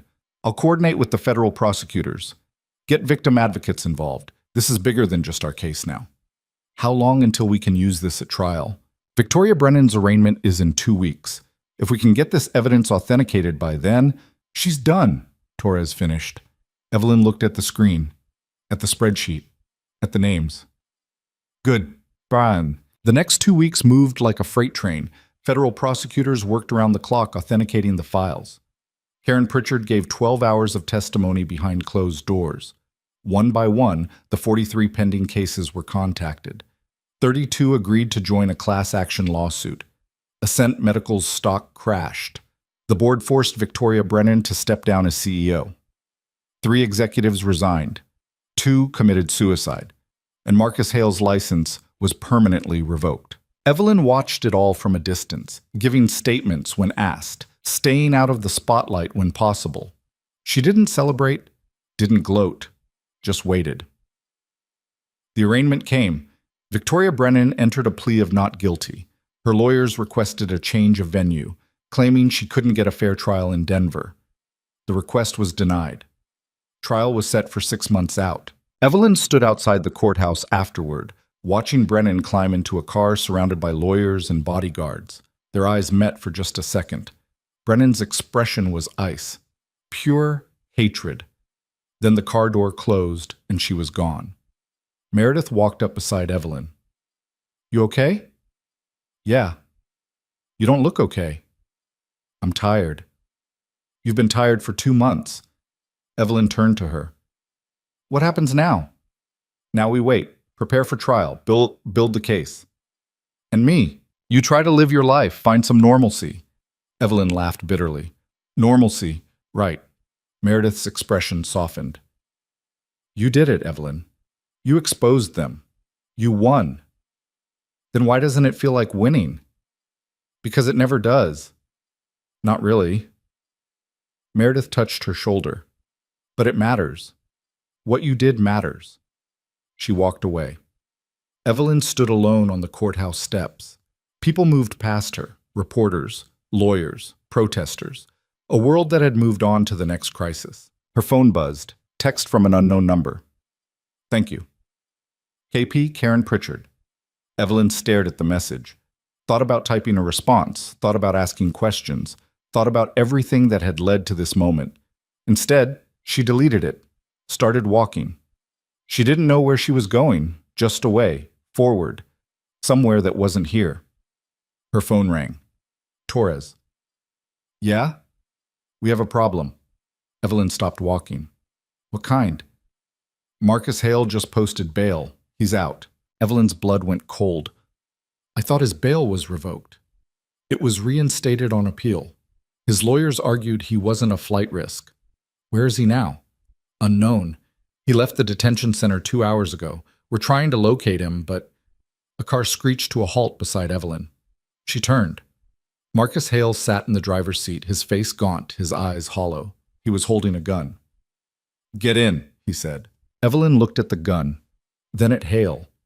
His hand was shaking. The barrel wavered between her chest and her face. She could hear Torres's voice shouting through the phone, still pressed to her ear, but the words were meaningless noise. "I said get in." Hale's voice cracked on the last word. Evelyn didn't move. "You're not going to shoot me." "You don't know that."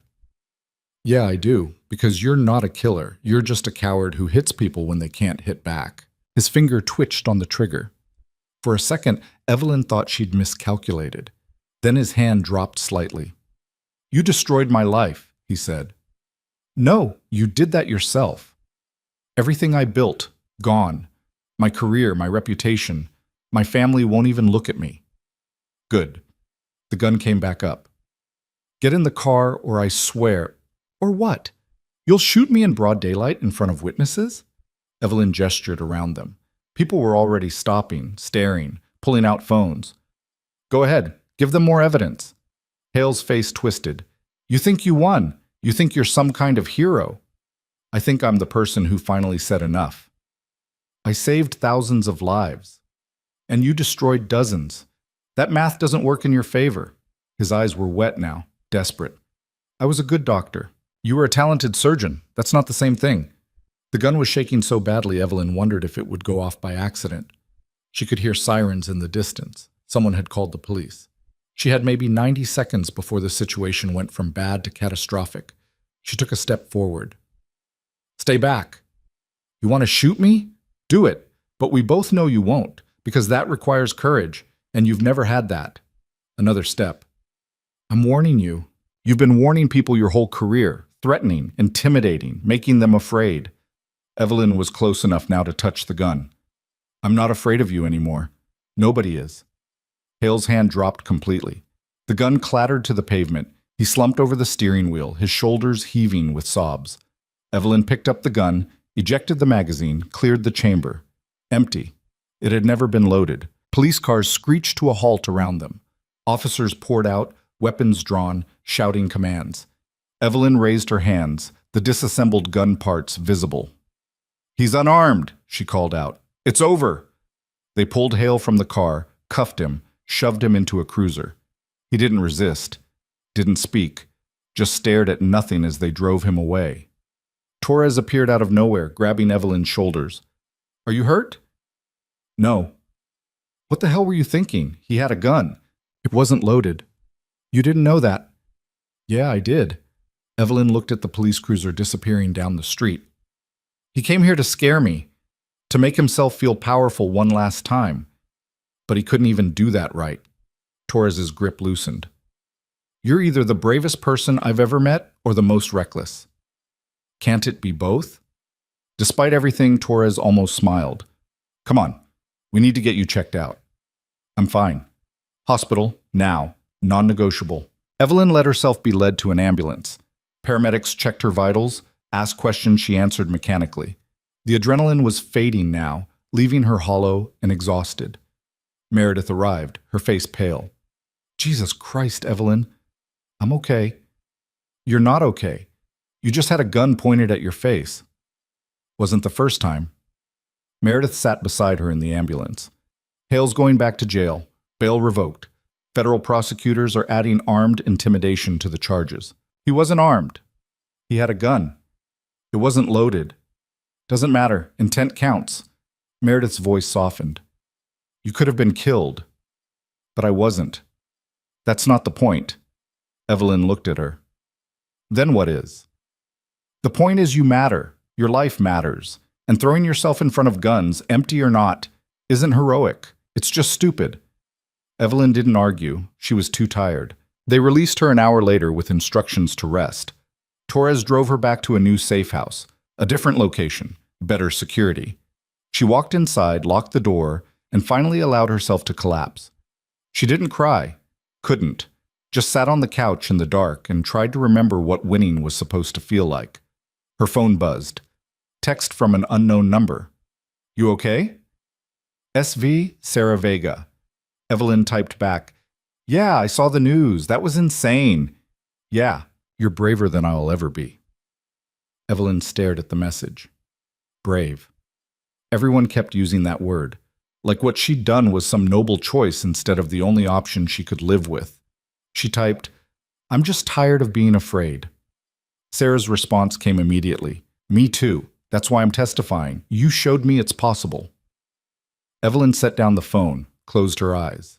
Maybe that was enough. Maybe she didn't need to feel like a winner. Maybe it was enough that other people were finding their voices.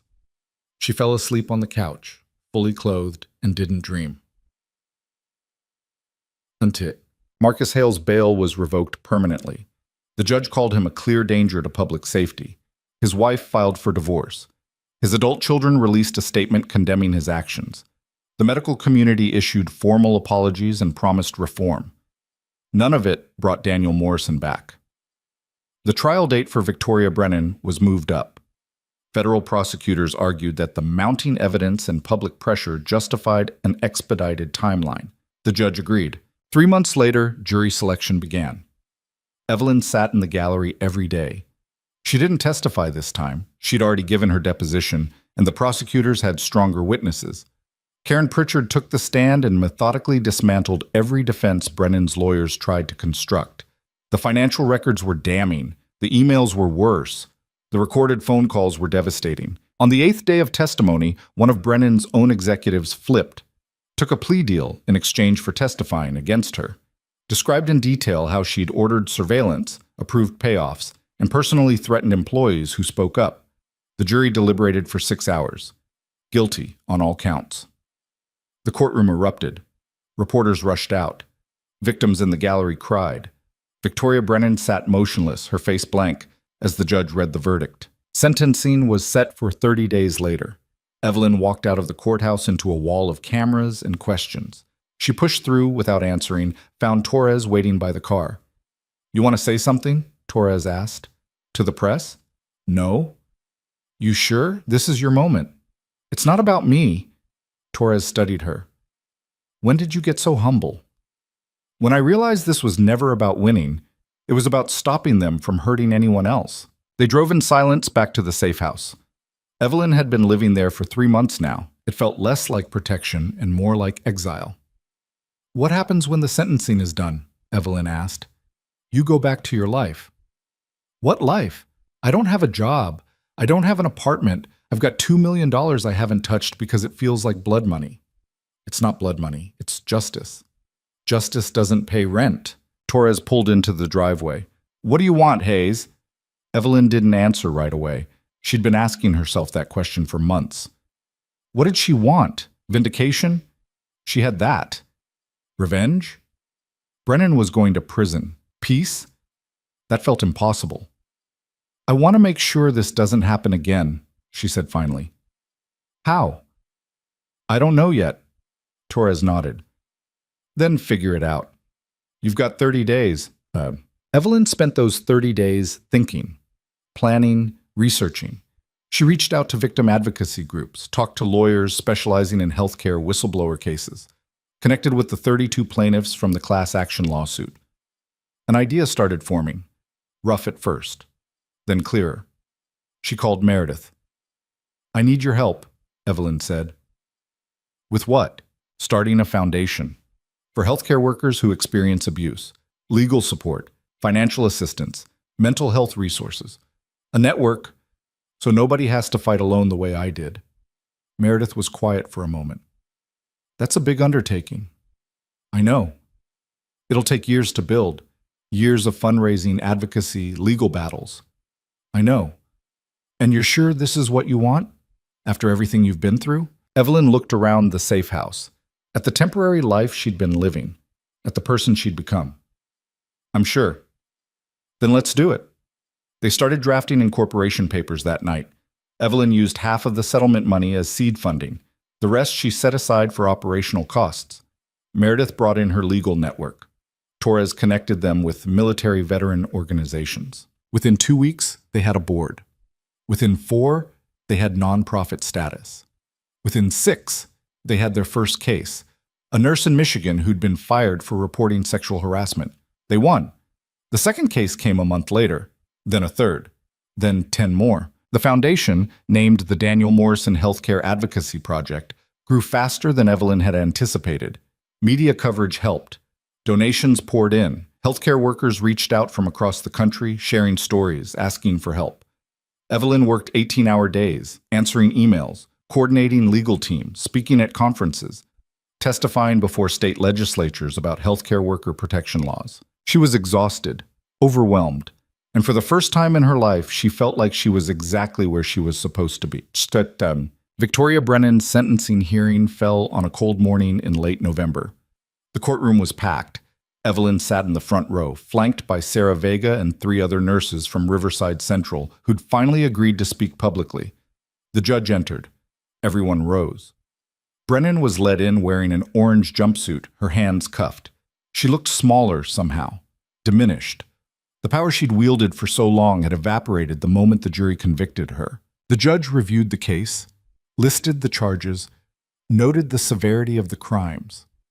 "Ms. Brennan," the judge said, "you exploited your position of authority to silence victims, protect abusers, and prioritize profit over human lives. Your actions caused immeasurable harm. Do you have anything to say before I impose sentence?" Brennan stood. Her lawyer whispered something. She ignored him. "I did what I had to do to protect the company," she said. Her voice was steady, unapologetic. "Healthcare is a business. Sometimes difficult decisions have to be made." A murmur ran through the courtroom. The judge's expression hardened. "Ms. Brennan, healthcare is not merely a business. It is a trust. Patients trust hospitals to heal them. Employees trust employers to protect them.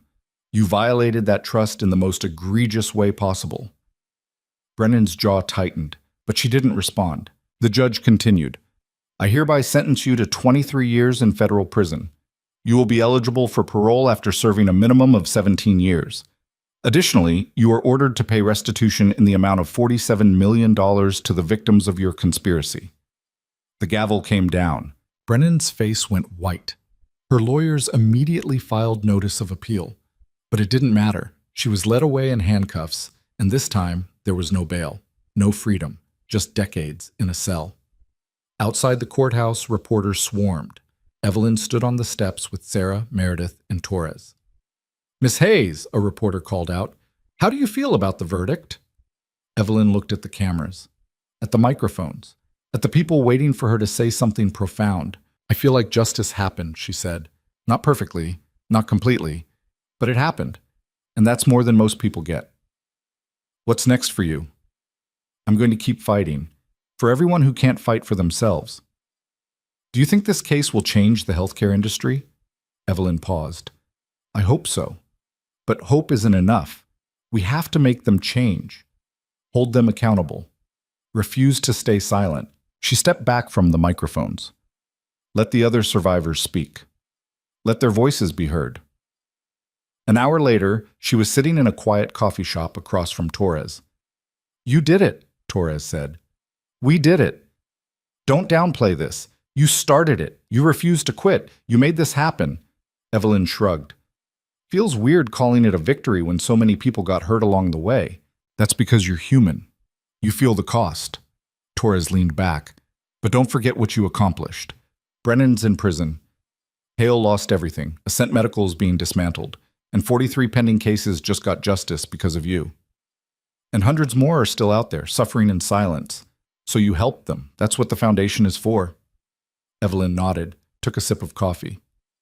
"You ever think about what you'd do if you weren't military?" Torres raised an eyebrow. "Why?"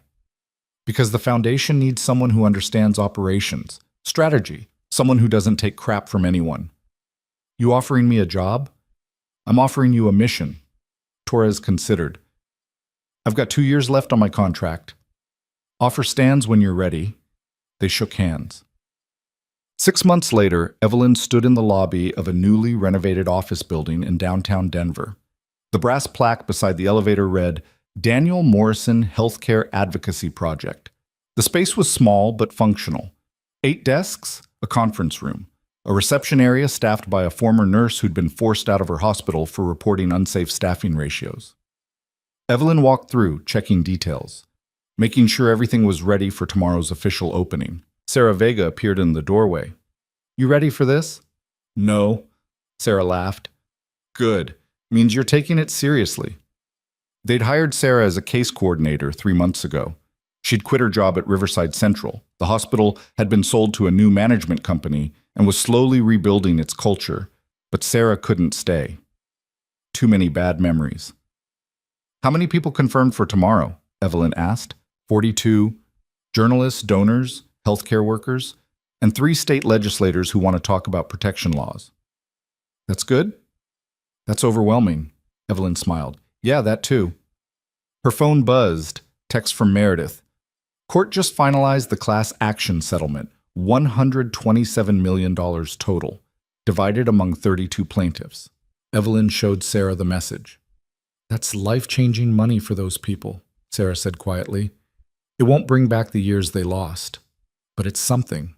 It's more than something. It's acknowledgement, validation, proof that what happened to them mattered. Evelyn nodded. That was the part she'd struggled with most, understanding that justice wasn't always about perfect outcomes. Sometimes it was just about being seen, being heard, being believed. The next morning, Evelyn stood in front of 42 people and gave a speech she'd rewritten 17 times. She talked about Daniel Morrison, about the nurses who'd been silenced, about the system that protected abusers, and she talked about change. This foundation exists because too many people suffer alone, she said, because speaking up costs too much, because the system is designed to protect institutions instead of individuals. We're here to change that, to provide resources, to fight back, to make sure nobody has to choose between their safety and their livelihood. Applause filled the room. After the event, a young woman approached Evelyn. Early 20s, nervous, clutching a folder. Miss Hayes, I'm Amanda. I'm a resident at County General. I need help. Evelyn gestured to a quiet corner. Tell me what happened. Amanda described a situation eerily similar to Evelyn's own story. An abusive attending physician ignored complaints, retaliation when she spoke up. Her voice shook as she talked. Evelyn listened without interrupting. When Amanda finished, Evelyn took the folder, reviewed the documentation. This is good, Evelyn said. Detailed, dated. You kept records. I didn't know what else to do. You did exactly the right thing. Evelyn pulled out a business card. This is our intake coordinator. She'll connect you with a lawyer, will help you file a formal complaint, and will make sure you're protected while it's being investigated. Amanda's eyes filled with tears. I can't afford. You don't have to. That's why we exist. Amanda hugged her. Evelyn stiffened. She still wasn't used to that, but she didn't pull away. Thank you, Amanda whispered. Don't thank me yet. This is going to be hard, but you won't be alone. Amanda left with the business card clutched in her hand. Sarah walked up beside Evelyn. First official case? Yeah. How do you feel? Evelyn thought about it, about the long road ahead, about the battles they'd fight, about the victories and the losses and the exhaustion that came with both. Tired, she said, but ready. 1 year later, the foundation had handled 73 cases. 52 resulted in settlements or policy changes. 12 were still in litigation. 9 had been dismissed, but the workers involved had been relocated to safer environments. The foundation's success attracted attention. Other organizations reached out to collaborate. Legislative committees invited Evelyn to testify. Medical schools asked her to speak to students about workplace culture. She said yes to most of it, even when it terrified her. Marcus Hale was serving 15 years in federal prison. His appeal had been denied. His medical license was permanently revoked. His wife had remarried. His children had changed their last names. Victoria Brennan was in year 2 of her sentence. Her appeal was still pending, but legal experts gave it less than 5% chance of success. Richard Brennan had been disbarred and was facing separate criminal charges for obstruction of justice. Riverside Central Hospital had been acquired by a nonprofit healthcare system committed to transparency and accountability. They'd implemented new reporting procedures, hired patient advocates, and created an independent review board for complaints. It wasn't perfect, but it was better. Evelyn stood in her office one evening, looking out at the Denver skyline. The city lights spread out below her, infinite and anonymous. Her phone rang. She almost didn't answer. Then she saw the name, Torres. Yeah? You watching the news? No. Why? Turn it on. Channel 4. Evelyn grabbed the remote, flipped to the local station. A breaking news banner scrolled across the bottom. Federal legislation introduced to protect healthcare whistleblowers. The anchor's voice was crisp. Senator Patricia Cline introduced the Healthcare Worker Protection Act today, citing the Daniel Morrison case as a catalyst for reform. The legislation would provide federal protections for healthcare workers who report abuse, establish mandatory reporting requirements, and create penalties for institutions that retaliate against whistleblowers. Evelyn's breath caught. The screen cut to Senator Klein speaking at a press conference. Behind her stood a group of nurses and doctors, and in the front row, wearing the foundation's logo on her jacket, was Sarah Vega. "We cannot allow what happened to Evelyn Hayes and Daniel Morrison to happen again," Senator Klein said. "This legislation ensures that healthcare workers have the protection they need to speak up without fear." Torres's voice came through the phone. "You did that." "No, we did that. Stop being humble. This is because of you, because you refuse to stay quiet." Evelyn watched the screen as Sarah spoke, her voice steady, talking about what it meant to finally feel safe enough to tell the truth. "I'm proud of you, Hayes," Torres said. "Thanks. I mean it. You changed the system. I just started the conversation. That's all it takes sometimes." They hung up. Evelyn sat in the quiet office, watching the news coverage, and felt something she hadn't felt in a long time. Not victory, not vindication, just peace. 2 years after the verdict, Evelyn gave a speech at a national healthcare conference. 5,000 people filled the auditorium. She stood at the podium, looking out at the faces, nurses, doctors, administrators, students, and thought about how far she'd come. "I was nobody," she began. "A probationary nurse working night shifts, invisible, disposable, the kind of person the system is designed to forget." The room was silent, and when I spoke up, I lost everything: my job, my reputation, my safety. For a long time, I thought that meant I'd made a mistake, that staying silent would have been smarter. She paused. "But silence doesn't protect anyone. It just makes it easier for the abuse to continue. And I realized something. I wasn't nobody. None of us are. We're the people holding the system together.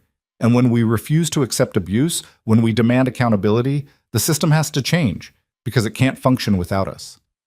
Applause started, scattered at first, then building. "Change is hard," Evelyn continued. "It's exhausting. It costs more than it should. But it's possible. I know because I've seen it happen. I've watched nurses find their voices. I've watched hospitals reform their policies. I've watched legislation pass because people refused to stay quiet." She looked out at the audience, at the faces watching her, listening. "You matter," she said.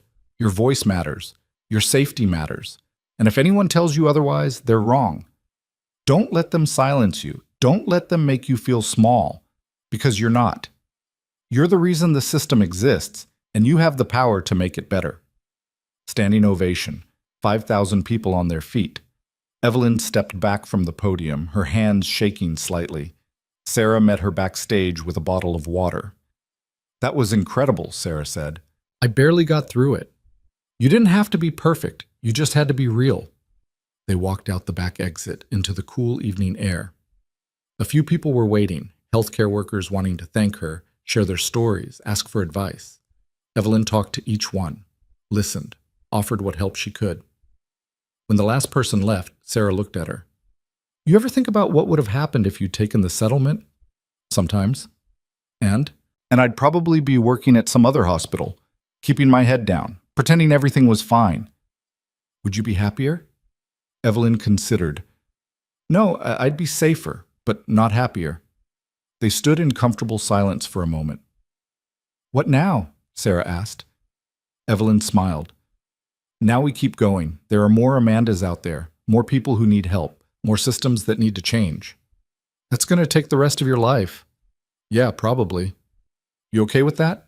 Evelyn thought about Daniel Morrison, about the 30 people who'd watched her get hit, about every nurse who'd ever been screamed at, threatened, silenced. "Yeah," she said. "I am." 3 years after the verdict, the foundation had grown beyond anything Evelyn had imagined. They'd opened satellite offices in 4 states, helped over 300 healthcare workers, contributed to 6 pieces of state legislation and 2 federal bills. Torres had retired from the military and joined as chief operating officer. Meredith served as general counsel. Sarah ran case management, and Evelyn did everything else. She gave speeches, testified at hearings, trained staff, reviewed cases, fundraised, advocated, and occasionally, when the work got overwhelming, she stood in the bathroom and cried.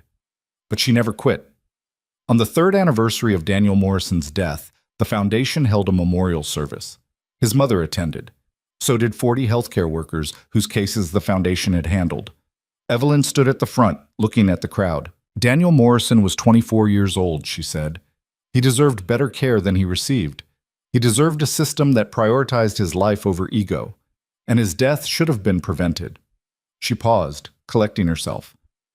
But his death wasn't meaningless, because it forced us to confront a truth we'd been avoiding, that our healthcare system protects the powerful at the expense of the vulnerable, and that has to change. She looked at Daniel's mother, sitting in the front row. I can't bring your son back, Evelyn said, but I can promise you that his name means something, that it stands for accountability, for change, for the idea that every life matters more than any institution's reputation. Daniel's mother nodded, tears streaming down her face. After the service, she approached Evelyn. Thank you, she said quietly. I should be thanking you for trusting us, for letting us use Daniel's name. You gave his death meaning. That's all a mother can ask for. They embraced. And for the first time since this all began, Evelyn felt like maybe, just maybe, she'd done enough. 5 years after the verdict, Evelyn stood in the foundation's conference room, looking at a map on the wall. Pins marked every case they'd handled, every hospital that had reformed, every piece of legislation they'd influenced. The map was covered in pins. Sarah walked in. You ready for this? For what? The interview, Washington Post. They're doing a retrospective on the Brennan case. Evelyn had forgotten. Do I have to? You're the face of this movement, so yeah. The journalist arrived 15 minutes later. Thomas Kellerman, the same reporter who told her about Karen Pritchard years ago. Miss Hayes, he said, shaking her hand. It's been a while. Yeah. They sat. Kellerman pulled out a recorder. 5 years ago, you were a probationary nurse who'd just been assaulted by her supervisor. Today, you run one of the most influential healthcare advocacy organizations in the country. How does that feel? Evelyn thought about it. Surreal. Exhausting. Necessary. Do you feel like you've accomplished what you set out to do? I didn't set out to accomplish anything. I just wanted Marcus Hale to be held accountable. Everything else happened because other people found the courage to speak up. But you were the catalyst. I was the first domino. That's different than being the whole chain reaction. Kellerman smiled. You're very modest for someone who brought down a healthcare empire. I'm realistic. The system hasn't changed as much as people think. There are still abusive doctors, still hospitals covering things up, still nurses afraid to speak up. We've made progress, but we're not done. What keeps you going? Evelyn glanced at the map behind her, at all those pins. The people who reach out, she said, the nurses who call crying because they finally found someone who believes them, the residents who thought they'd have to quit medicine, the patients who got justice. Those are the reasons. Any regrets? Plenty. I wish I'd been faster, smarter, braver. I wish Daniel Morrison was still alive. I wish I could have saved more people. But you saved some. Yeah, I saved some. The interview continued for another hour. When Kellerman left, Evelyn sat alone in the conference room, staring at the map. Torres knocked on the door frame. You okay? Just thinking. About what? About how many pins aren't on that map. How many people we haven't reached yet? Torres sat beside her. You can't save everyone, Hayes. I know, but I can try. That's what makes you good at this. And what's going to burn you out if you're not careful? Evelyn nodded. She knew Torres was right, but knowing and doing were different things. Take the weekend off, Torres said. Seriously.